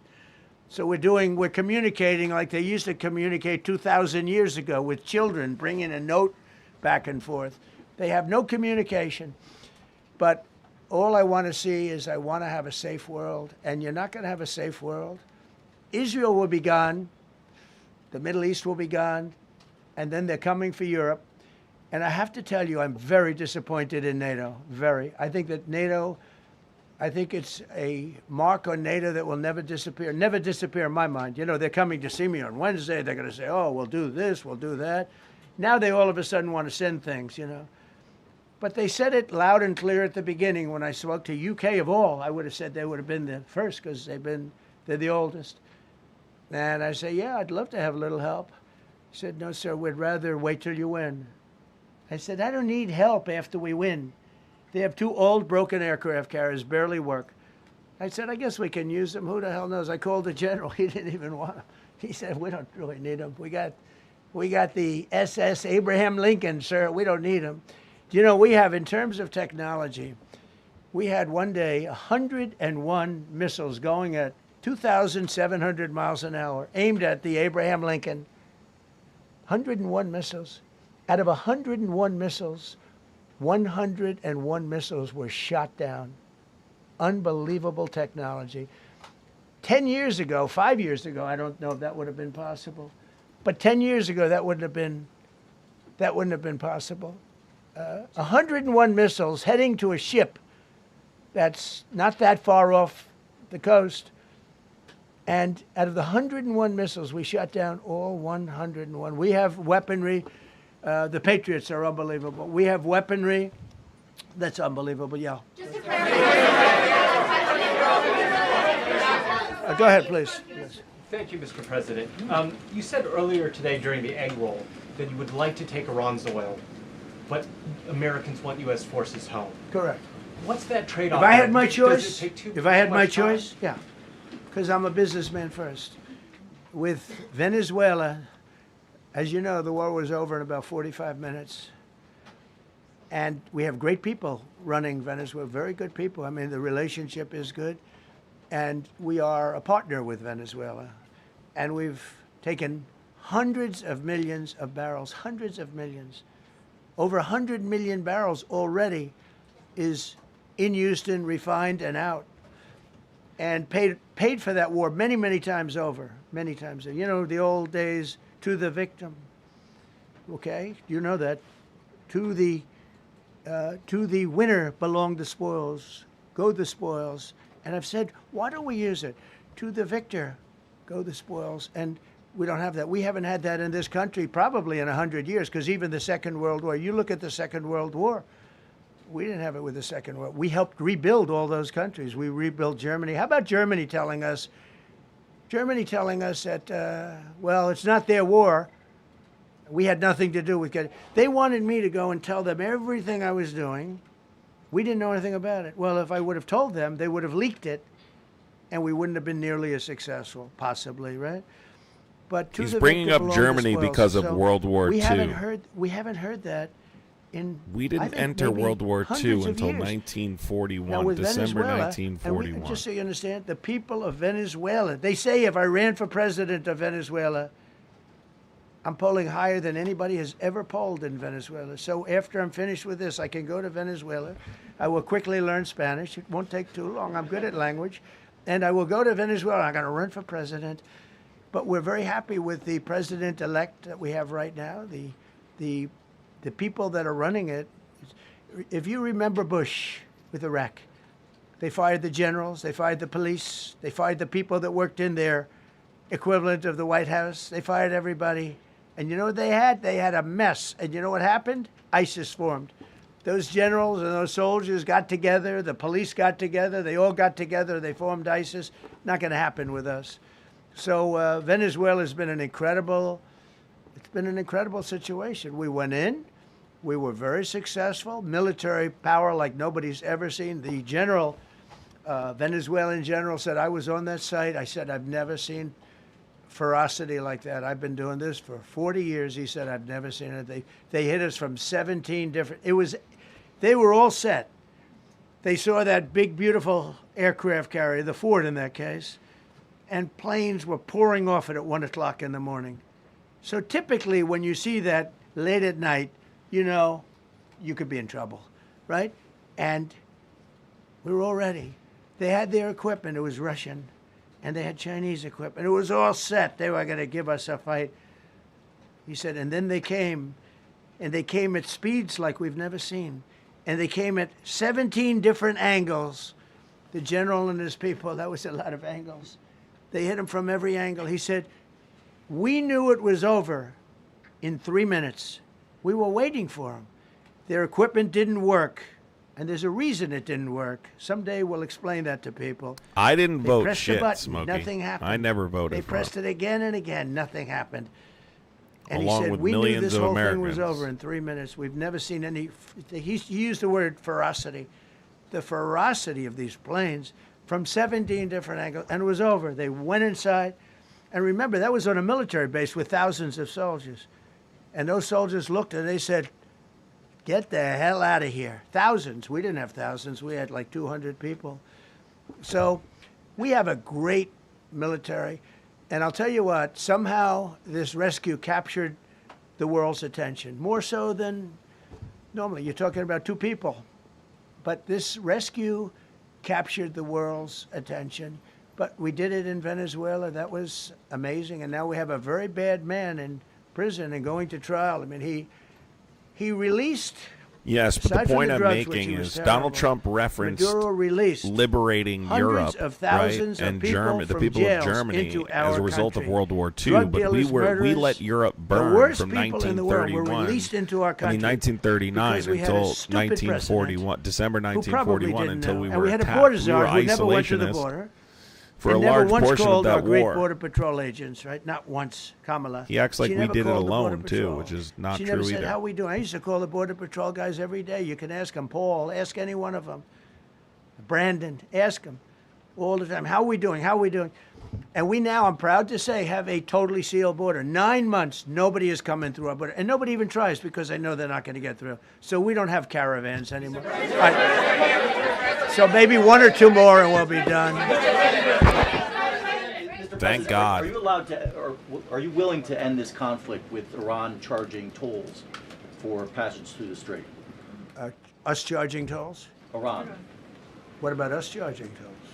Is that something you're considering? I'd rather do that than let them have You them. can't even Why clear shouldn't it. we? We're the winner. How are you going to We charge won. tolls? Okay. You can't even They are clear it. militarily defeated.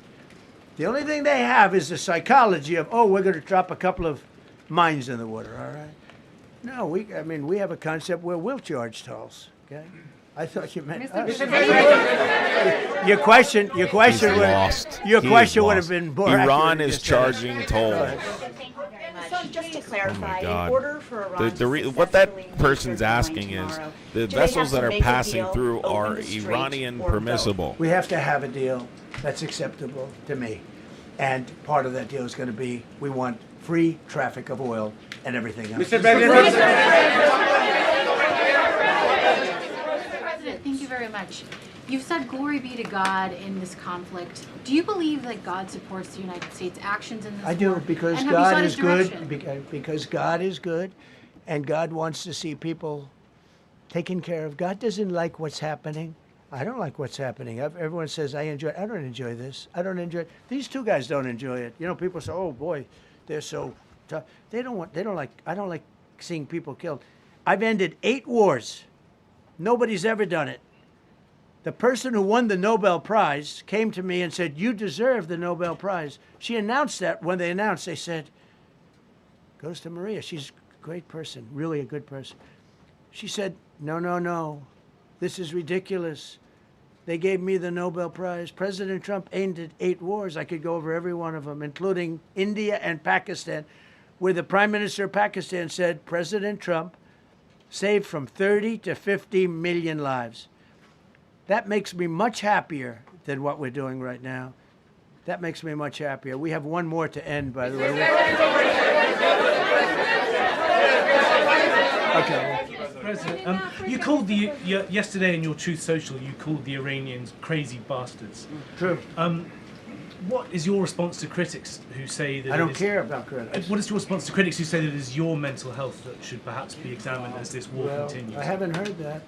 But if that's the case, you're going to have more people like me, because our country was being ripped off on trade, on everything, for many years until I came along. So if that's the case, you're going to have more people. Dasha, go ahead. Dasha, go. You said that very little is off limits in Iran as far as targeting, Yeah. including power plants, bridges, you've mentioned those. Very little is off limits. Are there certain kinds of civilian targets, though? I'm thinking schools I don't want or to tell you hospitals that. you I don't want would to say tell you is that. off- We have a plan, because of the power of our military, where every bridge in Iran will be decimated by 12 o'clock tomorrow night, where every power plant in Iran will be out of business, burning, exploding, and never to be used again. I mean, complete demolition by 12 o'clock. And it'll happen over a period of 4 hours if we wanted to. We don't want that to happen. We may even get involved with helping them rebuild their nation. And you know what? If that's the case, the last thing we want to do is start with power plants, which are among the most expensive thing, and bridges. You saw the bridge. The bridge went. We were very close to a deal. And then I got a call from Mr. Witkoff, Mr. Kushner, and JD saying, I think they're breaking the deal. I said, tell them that's okay. Don't worry about it. But tell them to look out their window and watch. And within 45 minutes, I gave the order to knock out the biggest bridge. I gave the order, knock out the biggest bridge in, I believe, the Middle East, but the biggest bridge in Iran. And within 10 minutes after I gave that order, that bridge was over. So do I want to do that? No. Do I want to destroy their infrastructure? No. It will take them 100 years to rebuild. Right now, if we left today, it would take them 20 years to rebuild their country, and it would never be as good as it was. And the only way they're going to be able to rebuild their country is to utilize the genius of the United States of America. You voiced your displeasure with NATO in the past. Is there a danger to the U.S. not being the de facto of the leader of the alliance, and then other powers within the alliance then getting the decision making when it comes to wars and nuclear weapons? No, it's not a danger. Look, we went to NATO. I didn't ask very strongly. I just said, hey, if you want to help, great. No, we will not help. I said, that's all right. You don't want to help? Because I've always said NATO's a paper tiger. See, NATO's a paper tiger. Putin's not afraid of NATO. Putin's afraid of us, very afraid of us. And he's explained it to me a lot of times. I got to know him very well. I know him very well. NATO's a paper tiger. NATO is us. And when we needed them, we didn't need them, by the way. We didn't need them, obviously, because they haven't helped at all. Just the opposite. They've actually gone out of their way not to help. They didn't even want to give us landing strips. Think of it. And it's not just NATO. You know who else didn't help us? South Korea didn't help us. You know who else didn't help us? Australia didn't help us. You know who else didn't help us? Japan. We've got 50,000 soldiers in Japan to protect them from North Korea. We have 45,000 soldiers in South Korea to protect us from Kim Jong-un, who I get along with very well, as you know. Do you notice he said very nice things about me? He used to call Joe Biden a mentally retarded person, okay? So don't tell me about your stuff. Joe Biden, he said he's a mentally retarded person. He was so nasty to Joe Biden. It was terrible. But to me, he likes Trump. And do you notice how nice things are with North Korea? It's very nice. But we have 45,000 people, soldiers, in harm's way, and right next to Kim Jong-un with a lot of nuclear weapons. 45, which should have never happened if a certain president, I'm not going to mention this president because I happen to like him, believe it or not, but if a certain president did his job, Kim Jong-un would not have nuclear weapons right now. But they were all afraid to do their job properly. But just to conclude and just to finish, Japan didn't help us, Australia didn't help us, South Korea didn't help us, and then you get to NATO. NATO didn't help us. There were some countries that did. Now, countries that have been good, now you could also say they're got to be a little bit more involved because they're in the territory. But Saudi Arabia has been excellent. Qatar has been excellent. UAE has been excellent. Bahrain, Kuwait. I mean, Kuwait did shoot down 3 of our planes. The only planes, really, that we lost with friendly fire, they call it. I call it unfriendly fire.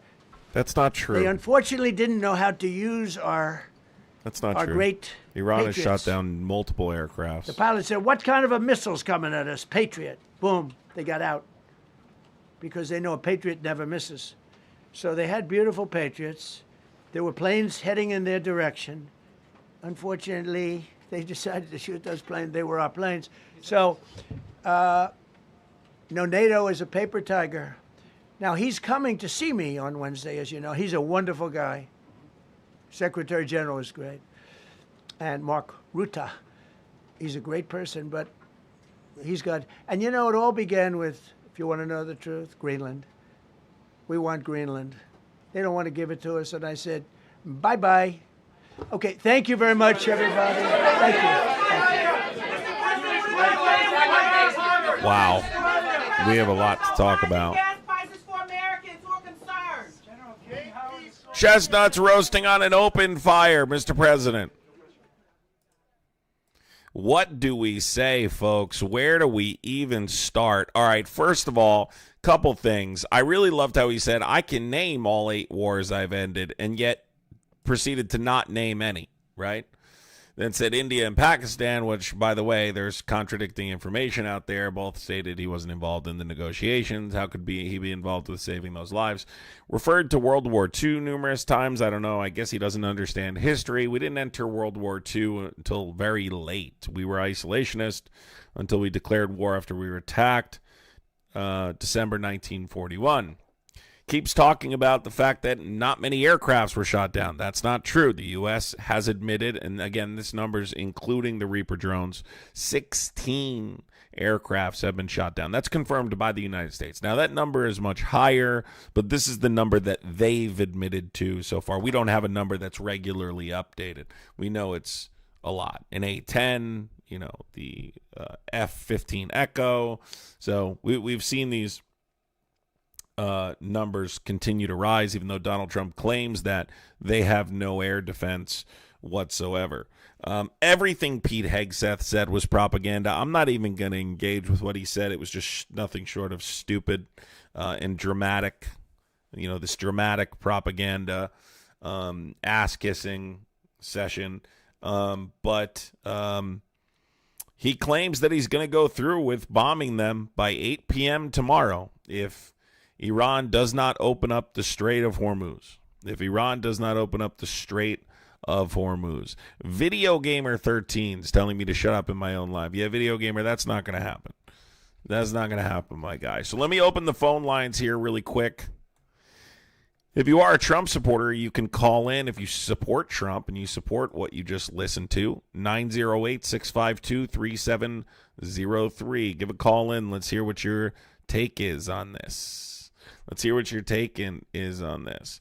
I didn't hear what he said about 9/11. I had to walk away for a second. What did he say about 9/11? No, caring about other Americans would be not getting us engaged in Israel's war, because that's what this is. This is Israel's war, not ours. We need to stop fighting these wars in the Middle East for Benjamin Netanyahu, who, by the way, if you haven't heard, the White House is not happy with Israel right now because Israel overpromised and underdelivered on what they would contribute militarily. Which, of course, I mean, they said they wouldn't even put boots on the ground if it came down to that.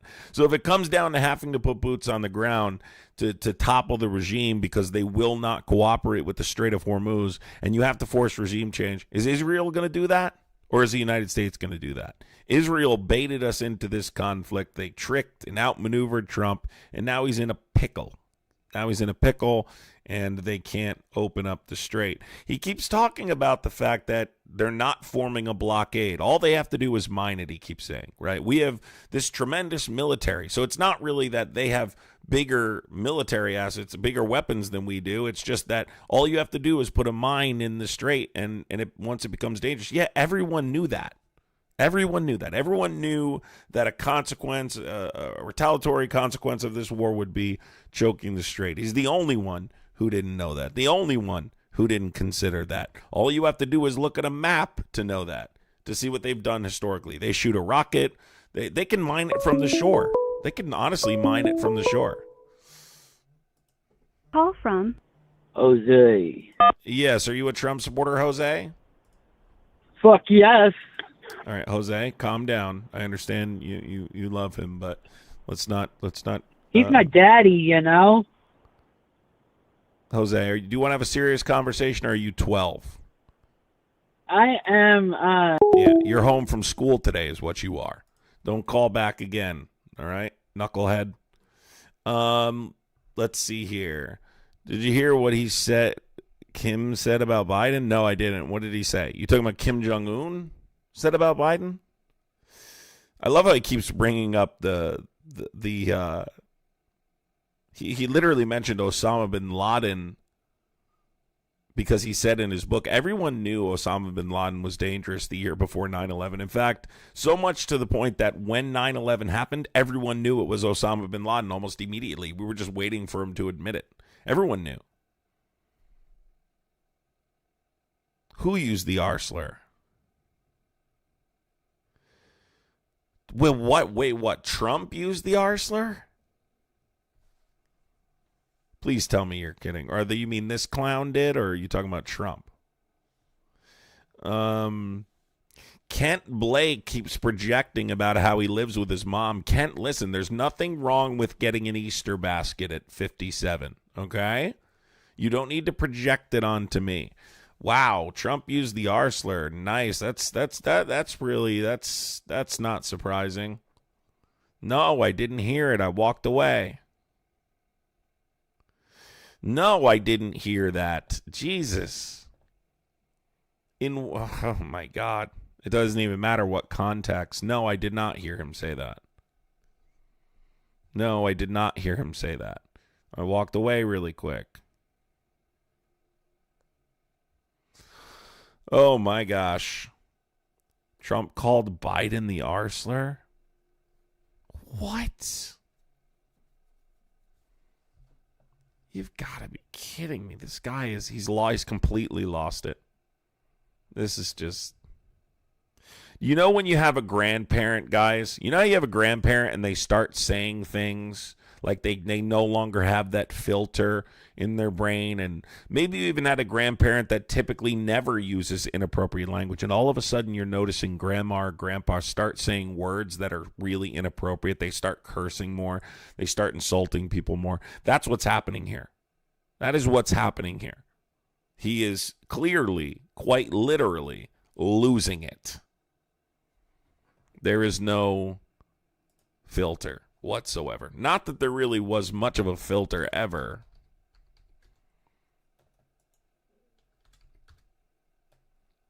God.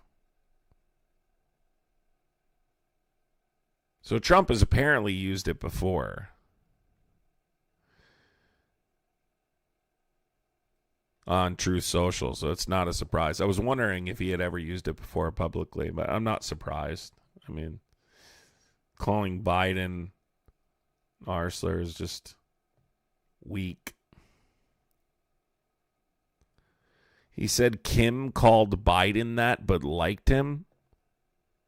He liked Biden. Kim Jong-un shouldn't be calling anyone anything. Kim Jong-un needs to, like, fire his barber before he starts speaking at all. That little creep. Why is Kim Jong-un talking about anything? That dude is a creep. And by the way, I've heard he's incredibly stupid. Like, I've read multiple times in multiple different places that Kim Jong-un is not smart. He just inherited this. He has complete and total control. He's not a bright guy, Kim Jong-un. So I don't know why he's being ableist and insulting people, because Kim Jong-un is a clown who needs a fucking new barber quick.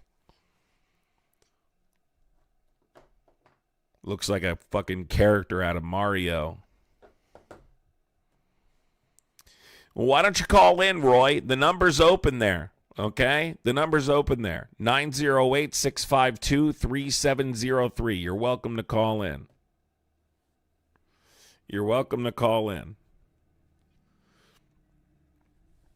Yeah, Kim Jong-un would be nothing without his family and his, that's pretty much it.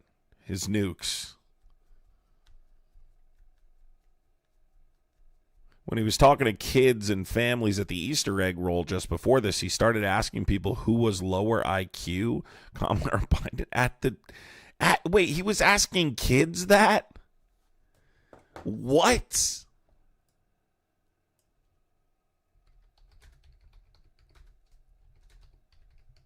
You got to be kidding me.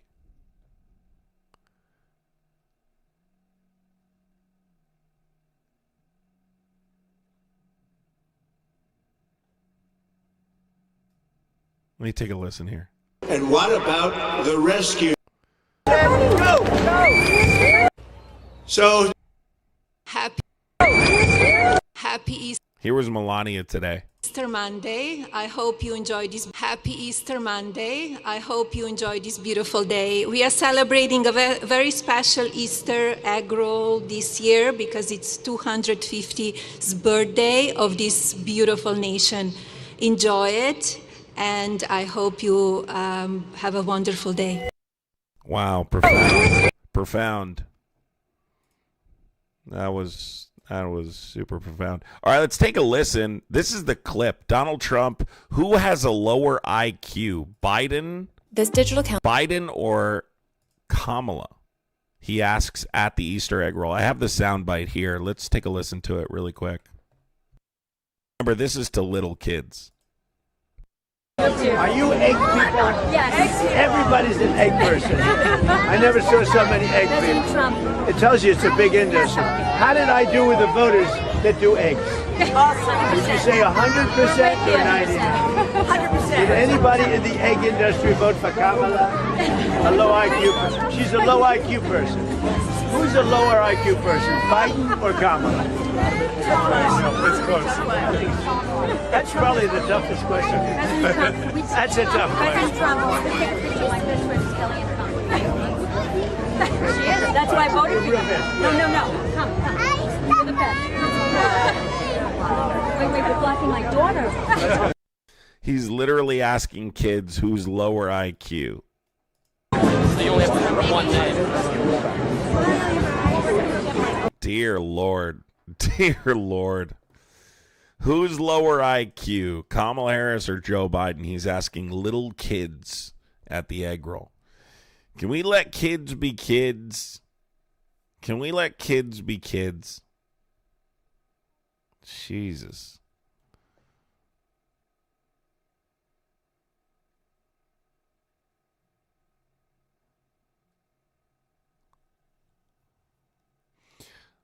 Bob, I'm not sure what you're rambling about. Not sure what you're rambling about, Bob. Wow, that was pretty rough to listen to. That was rough to listen to. Full of a lot of clips, too. Of just absolutely insane things. No, he just finished. We watched the entire thing live. It was mostly propaganda. I mean, Trump saying things that are not true.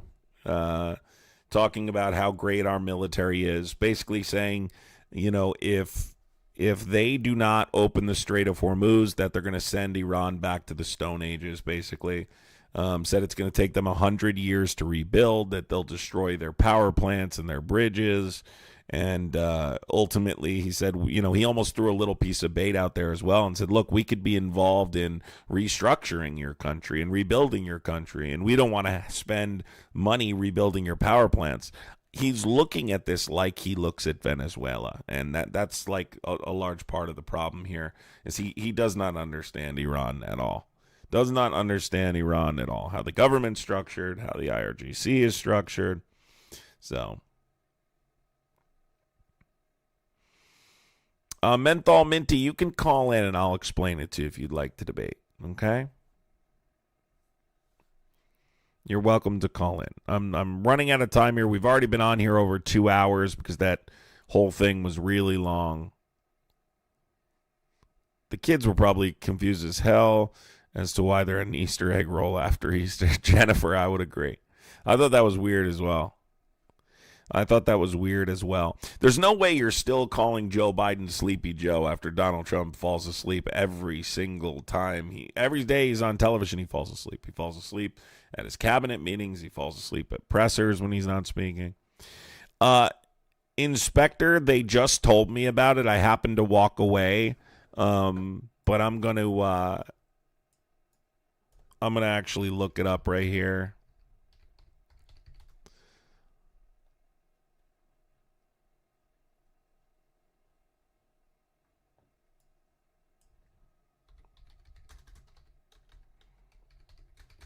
Let me actually pull it up because I do want to hear it. So let me pull it up here. People keep asking, so let's listen to the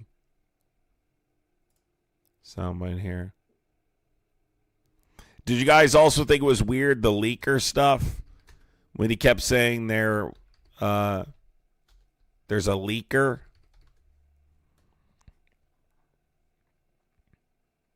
All right, let's take a listen. This is the clip here. Here we go. Didn't help us. Think of it. And it's not just NATO. You know who else didn't help us? South Korea didn't help us. You know who else didn't help us? Australia didn't help us. You know who else didn't help us? Japan. We've got 50,000 soldiers in Japan to protect them from North Korea. We have 45,000 soldiers in South Korea to protect us from Kim Jong-un, who I get along with very well, as you know. Do you notice he said very nice things about me? He used to call Joe Biden a mentally retarded person, okay? So don't tell me about your stuff. Joe Biden, he said he's a mentally retarded person. He was so nasty to Joe Biden. It was terrible. But to me, he likes Trump. And do you notice how nice things are with North Korea? It's very nice. But we have... By the way, literally nothing's changed with North Korea outside of the fact that they don't directly threaten, the way that they were with him, but they still conduct the same missile testing. And the comprehensive agreement that was signed post that meeting he had with them and during his first term, they broke almost immediately. So there's really, not much has been accomplished there. But bragging about your relationship with authoritarian human rights violators is, I don't know. That's not something I'd be bragging about. I get along well with other fascist authoritarian dictators. Well, I'm sure you do. And by the way, if you don't know this, we've heard this multiple times.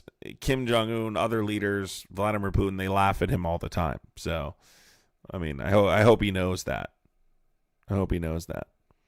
Leaders, Trump has no shortage of foreign leaders laughing at him behind his back. I don't think that that's something he should be really talking about. Yes, Roy, Donald Trump's approval rating is great right now, isn't it? It's in the toilet. His approval rating's in the toilet. His favorability rating is in the toilet. The American people largely oppose this conflict. MAGA is crumbling fast. People who were hardliners, MAGA hardliners, are like, this guy is literally doing this for Israel. The American public doesn't support this. If you do and you want to take this to the finish line, then you do that. But anyone who's being honest knows this war is not for us. Okay? It's not for us. Be honest with yourself. Be honest with yourself. This isn't about Democrat or Republican or Biden or Trump. This is about, this war is wrong. It's stupid, nonsensical conflict. It's completely to benefit Israel. Has nothing to do with the United States, and you're going to pay dearly for it. You're going to pay dearly for it.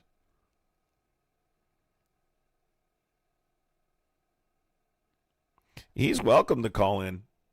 But, you know, I imagine once Trump supporters all see this press conference today, I would imagine we're going to get like an influx of people on whatever platform I'm on, whether it's TikTok or here.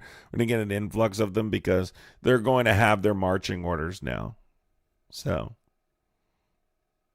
of course you are, because you don't want to have an actual conversation because you know how that will go. Yeah, he doesn't understand anything. So he's completely lost. Completely lost. Iran, by the way, denies a ceasefire because they don't want a ceasefire. They want an end to the war. But they also want to make the United States pay for this conflict. They want to drag this out as long as possible. Menthol Minty, you must be new here if you think it would go bad for me. I would embarrass you. Okay? I would embarrass you. And that's why you're not calling in. Okay? And if the more arrogant you are, the more difficult I'm going to make it for you. So, you must be new here if you think it would go bad for me. Because you will lose, my friend. I promise you that. And so does everyone else. But that's also why you're not calling in. Yeah, keep making excuses as to why you're not calling in. I know. We all know the real reason. We all know the real reason. Keep crying. Keep crying, MAGA. We all know the reason, or you'd be calling in. We all know. We all know. In fact, here, quit yapping in the chat. I'll just force you to call, right? You don't get to speak unless you call in. Okay? You're a bad streamer. Prove me wrong. Prove me wrong. You're a bad streamer. Let's read this dude's channel. Just a normal grinder that uploads clips of individuals who attack or try and grief me. I'm not good by any means. With that said, I hope you like my clips. Like, subscribe is much appreciated. But if not, that's okay also. Thank you for viewing my channel. Not a good sell. Not a good sell, my dude.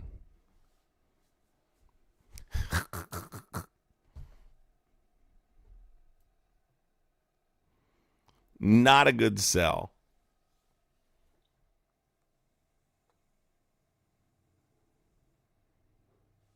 Thank you. Thank you for viewing my channel. If you don't want to subscribe, what is that? What is that? Like a desperate plea? Well, even if you've decided not to subscribe, I still appreciate you.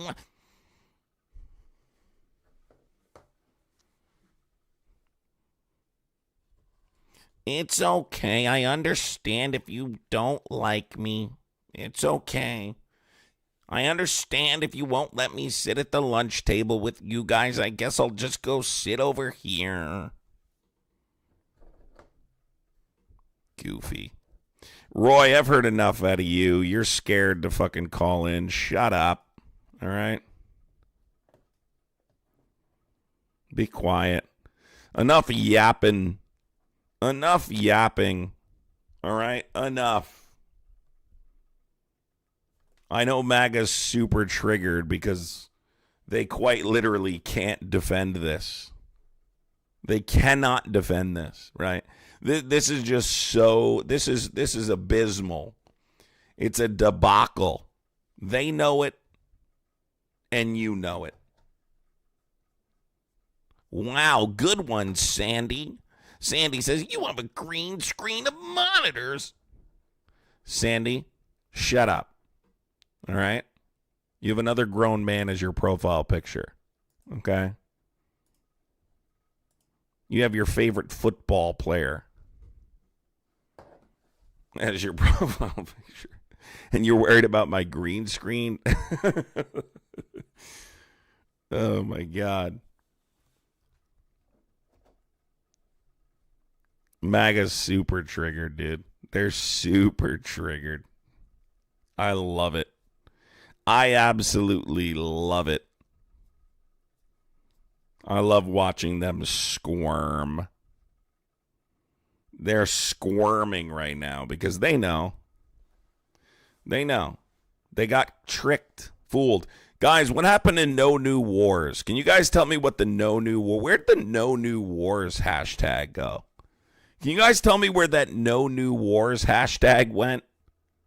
No New Wars. Remember that, guys? He's going to be the No New Wars president.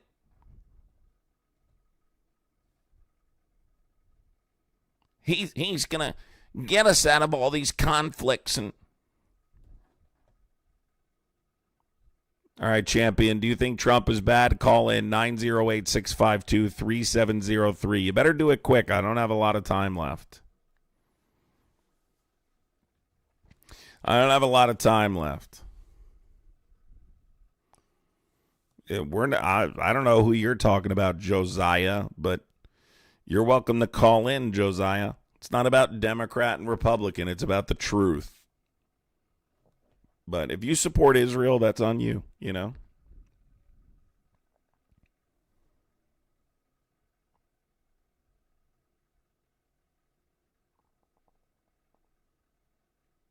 Oh, my God. Splace today just said, when has there been a new war? Oh, my God. They're so disconnected from reality. They're so disconnected from reality, aren't they? It's painful. Donnie. Johnny, what's going on? Are you a Trump supporter, Johnny? That's not something I'd be bragging about. Donnie, you gotta yeah, support Trump. Donnie, you got to turn the live stream off in the background. All right, my fault. I like watching you too much. How old are you, Donnie? 14. All right, Donnie, I appreciate you, dude, but you have to be 18 to call in. But I appreciate you, buddy. Take care. Got to be 18 to call in, dude. Man, even a 14-year-old had the courage to call in. Can we get an actual, adult that's not afraid to call in? I can't hate people that are young and watch and like politics. When I was 14, I loved politics, but yeah, you can't call in, It's too young to call in. Can you guys imagine having the username Patriot but supporting this war?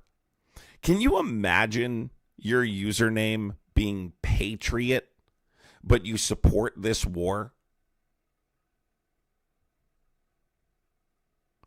No, Jay Franco, I shouldn't have heard him out, okay? He's a child, okay? Adults don't talk to children, okay? And they especially don't talk to children in front of other adults about politics where you could potentially put them in danger, okay? So no, that's not what you do. Thank you for the advice, though.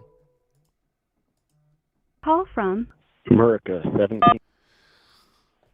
Did you say your name was America 1776? Yes. Okay. What's your real name? That will remain anonymous. Okay. But I'm 52, so I think I crossed that 14-year-old's threshold for you. I would say so. So you openly misinformed everyone about a war that's recently going on. December 28th, 2025, the Ayatollah in his daily address declared war on the U.S., Europe, and Israel. Wow, that's amazing. Why do you think that was? Trump's war? Why do you think that was? Well, it led into a 2-month spree of killing like 30,000 of his own people. I'm not going to go is into liberation. Hold on, let's talk about logic that listen, you want me to express. Here, let me talk and I'll explain a monster. it. Sure, let me talk and I'll explain it. What operation did we conduct that summer? June? Do you know? Go ahead and educate us. You don't know what we did in June? Operation Midnight Hammer, Mr. Know-It-All. I wasn't a Mr. Know-It-all. Listen, if you don't know what Operation if you don't know what Operation Midnight Hammer is, you're not even equipped to have this conversation with me. Operation Midnight Hammer, the big military operation we conducted in the summer. You don't know about that? You know, I don't listen to all of your diatribe and your dribble, so let me It's find not out. diatribe or dribble. It's a military operation that led into this today. We dropped bombs on their country. We did. We stopped their nuclear ambitions. Nuclear's not a word. Nuclear's not a word. It's nuclear. Nuclear is not a word. So if we stopped their ambitions, right, then can you tell me why ensuring that they cannot develop weapons-grade enriched uranium and therefore a nuclear weapon is a primary objective? Because they are the largest state sponsor of terrorism in that entire region. You're pivoting. For the last... No, I'm not. I just asked you if we obliterated their enrichment facilities and therefore stopped their ability to develop weapons-grade enriched uranium and therefore create a nuclear weapon in order to attack the United States, how can that be a primary objective during this conflict?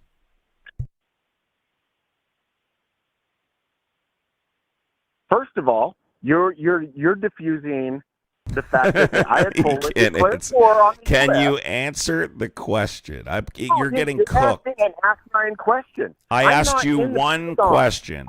How can this? Excuse me. How can this be a primary objective? You just said yourself, which you're reiterating what the president said.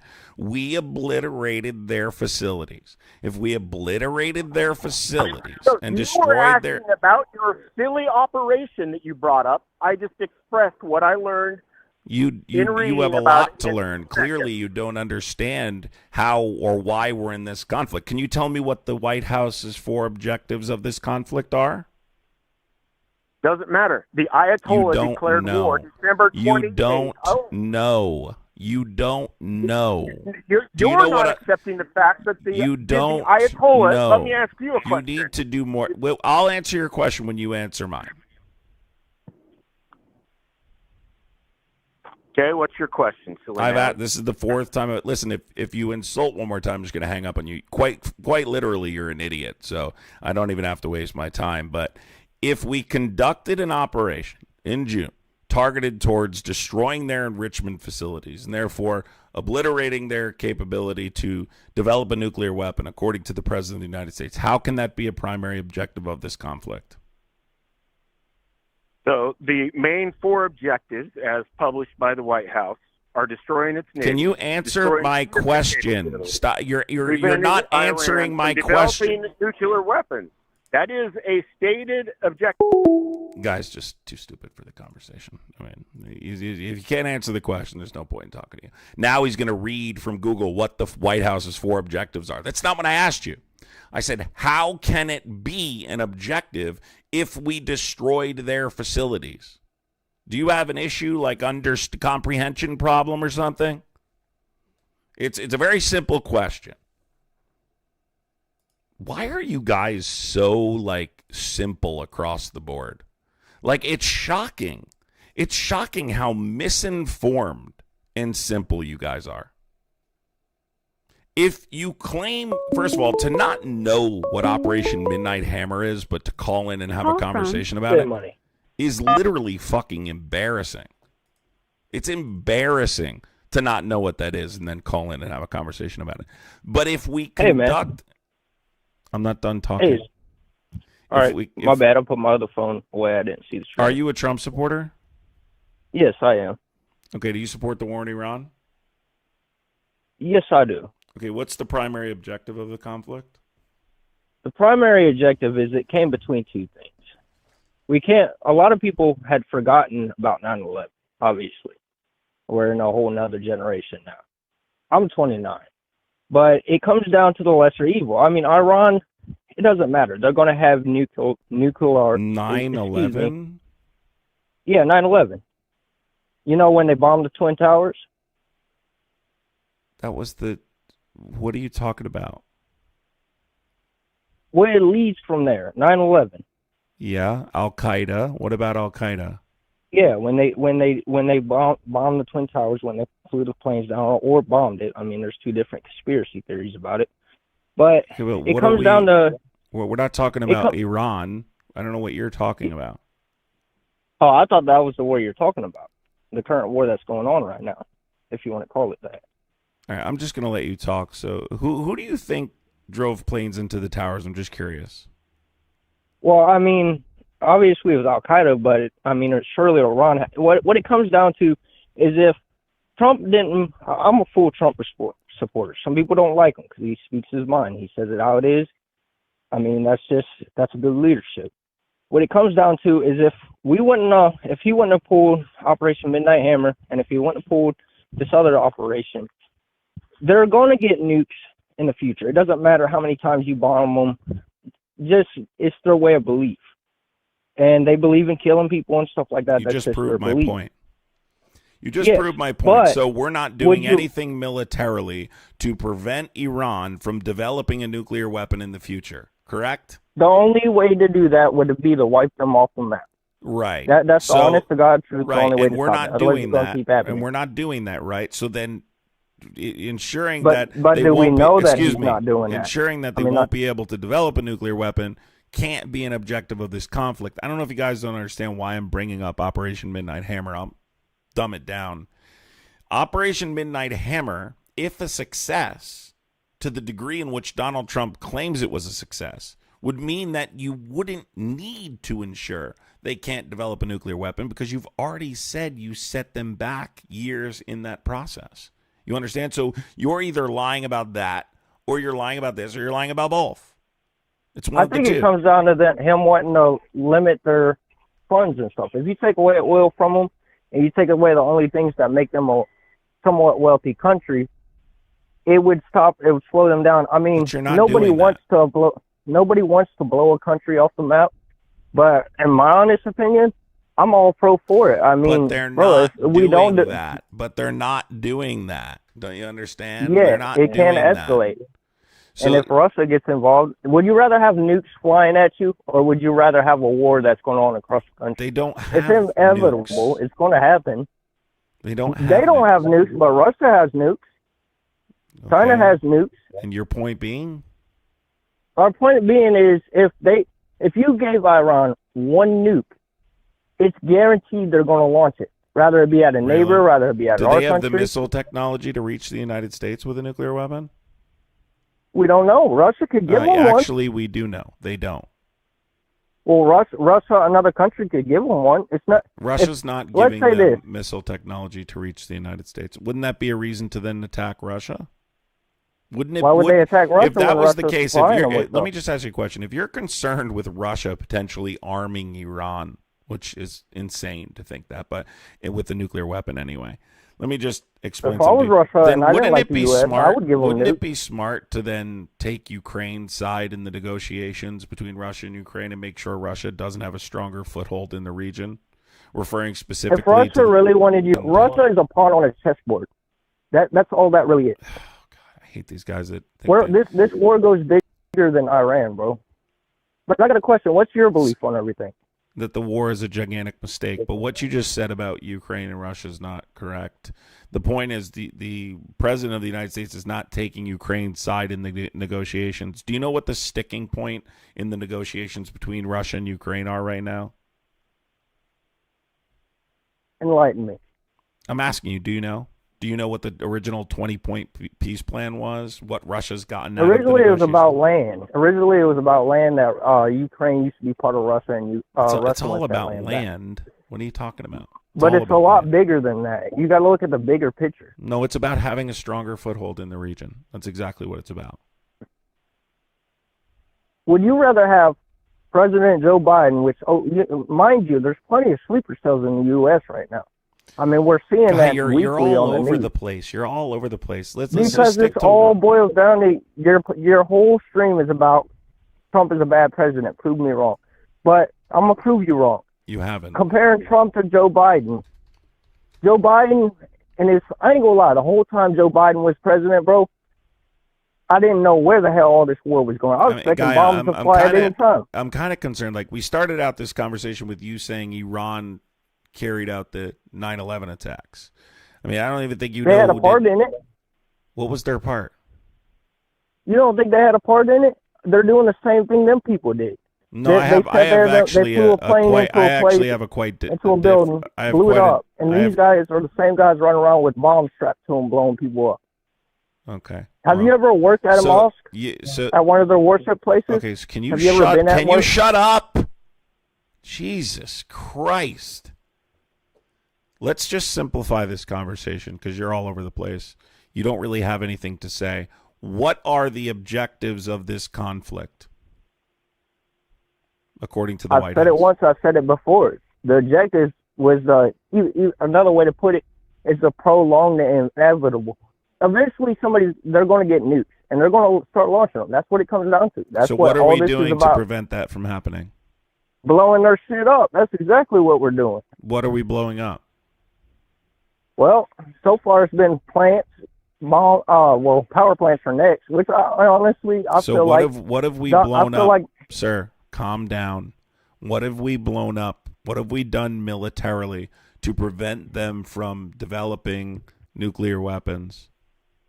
We've blown up their missile silos. We've blown up their boats.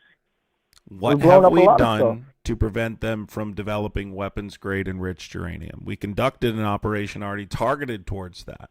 What have we done militarily here to prevent this from happening in the future? Because I would argue it's the complete opposite. You actually have incentivized them to develop those weapons now because you've killed the father of the new supreme leader, his children, his family.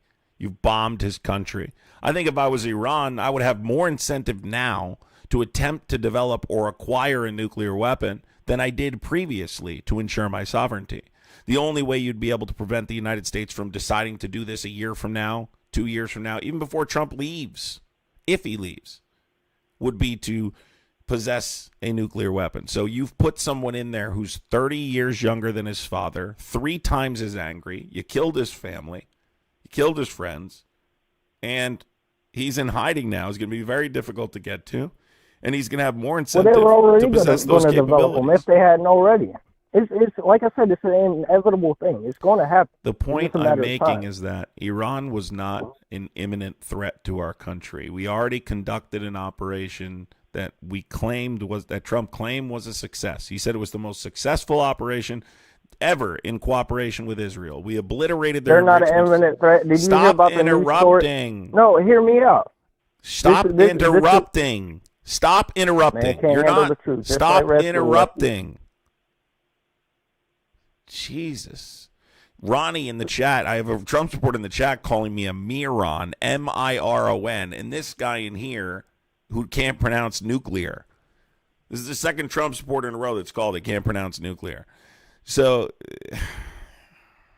again, Guy, what I'm trying to explain to you is that we already conducted an operation in June.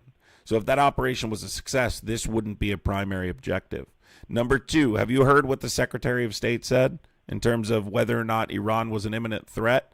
He stated that Israel was planning an attack against Iran. Yes, and force the U.S.'s hand. And what another big thing that happens is we spend so much time helping all these other countries, and they don't do a damn thing for us. But at the same time, we're not like Sleepy Joe making a damn fool out of us for a whole 2 years in a row. But that does affect us. Because I don't know if you've seen a news story a couple of weeks ago. Chad, you're scared to debate me because you're a moron. This guy shot up a damn bar in Texas and waving the Iranian flag. You don't think that's super cells or supporters? Who let them? Sure, man, you win. Listen, you're right. You're right, bro. Who let the sleeper cells into the country? Listen, you're right. Joe Biden. You know what? You convinced me. So if you'd rather have a moron running the country, you convinced then go ahead or move over somewhere else. But You're right. America You is great convince me. right now. You convinced me, So man. you and America's the rest of lefties, man, go fuck yourself. You convinced me. You did. You're a smart guy. Seriously, you convinced me, bro. You did it. You're excellent argument. One of the best I've ever heard. Right there. Holy God, that kid was simpleton. Holy God. This is who supports Trump, people. I mean, this is it right here. Like, they literally cannot explain why we're there. They just love Trump. Trump making America great. He's getting rid of the nuclear weapons. Oh, dear God, we are in so much trouble. Oh, my God. Oh, God. Listen to this comment here. 8-bit pixel.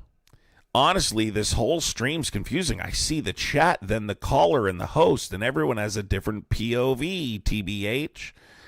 The chat are largely people who support me, who agree with my point, and I'm talking to people who oppose my opinion. That's confusing to you? Oh, man. Sour DCO in the chat says, keep moaning. I mean, dude, that's weird, bro. I'm just going to mute you for that. I'm going to mute you for that, man. Call from. I'm going to mute you for that, bro. All right, I've had enough stupidity for the day. It's exhausting. I debated all morning on TikTok, and I'm sensing that we're running into a string of troglodytes here, and I quite literally can't do it. So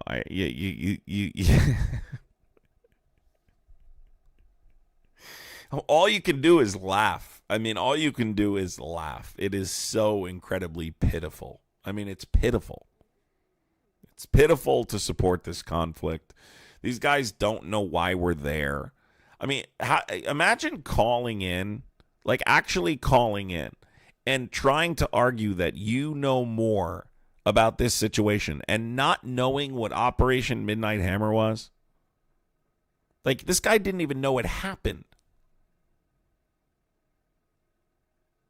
Like, if someone asked me a question like that and I didn't know the answer, I would not call in and try and have conversations about it, and I certainly wouldn't try and act like I know what I'm talking about.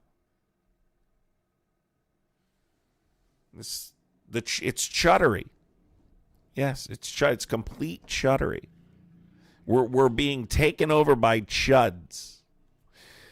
So this is great, this Pixel guy. Listen, not everyone in the chat is agreeing with you, though, bud. And I don't support any president. Just watch this. Well, 8Pixel, not everyone's going to agree with everyone because it's not an echo chamber, right? It's not an echo chamber. So not everyone's going to agree. Of course, you're going to have, occasionally, you're going to have MAGA come in and say shit like that, you know? Obviously, you're going to have maggots come in, but you'll notice MAGA never makes like a coherent argument in the chat, and that's also why they typically don't call in, because you saw the last two callers. I mean, I don't even know how you even have a conversation with two guys like that. But I got to start, like, once I recognize that someone's not going to actually have a conversation and they're just going to do that kind of shit, I need to just hang up. It's not even worth my time. Even this morning, I had a conversation with a guy on TikTok. If you guys watched on TikTok this morning, I forget what the guy's name was. What was his name this morning? That guy, I spent like 40 minutes with this guy. Was trying to plant a seed. And by the end of the conversation, he just said something stupid. Like, he went right back to where he was originally. It's like, why even, it's like, I should have known in the beginning not to waste my time on this guy. I recognized that he clearly wasn't listening to what I'm saying. He clearly wasn't interested in what I was saying, and he was clearly not bright enough to understand, So why am I even bothering? Dave, that's what it was. Was it Dave? It might have been Dave. I don't remember if it was Dave or not. But, they're delusional, folks. I mean, it's beyond. It is absolutely beyond for most of them. It is beyond.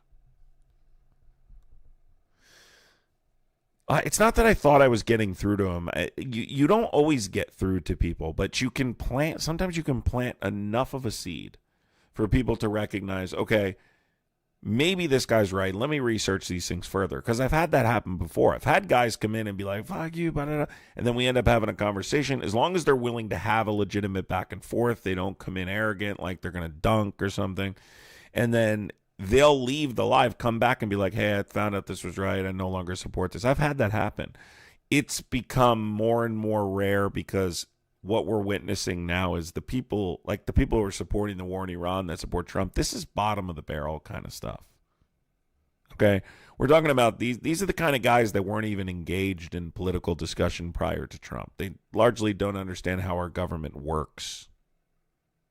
You know? Trav says, you act like we have to agree with everything Trump does to support him. No, Trav, I don't act like that, because I don't agree with everything Democrats do. I'm very critical of Democrats when they're in office, right? When they're in power. But when it comes to Trump in particular, especially right now, these are line in the sand issues, right? You can't just ignore the fact that, like, Trump, you know, is being accused of raping children and be like, oh, well, I don't agree with that, but I support his domestic policy. Right? These are line in the sand issues. Oh, he's getting us into a nonsensical war for Israel, and the American taxpayer now has to suffer for that. At the gas pump, at the grocery store, I care about my fellow Americans. I don't want my fellow Americans to have to make GoFundMes to pay for insulin. I want them to be able to provide groceries for their family. I don't want them to die. These are the consequences of the decisions that he's making. Okay? If you love this country, you can't support this war. And this war is an example of a line in the sand issue. How do you feel about the Epstein files? Debated it, I don't know how many times on here and on TikTok. Multiple times. Every single Trump supporter, one after another. One after another.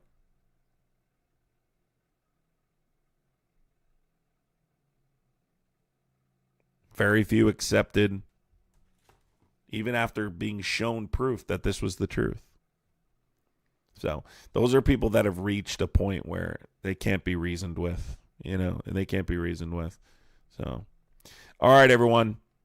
I'll be back on later, probably on YouTube. Fuck TikTok, man. TikTok's like, maybe we'll just debate when we come back. Hopefully we can get some reasonable, decent conversations, but we'll see what happens. But I love you guys. Appreciate you. Thank you for coming. Thank you to people who contributed to the gifting goal.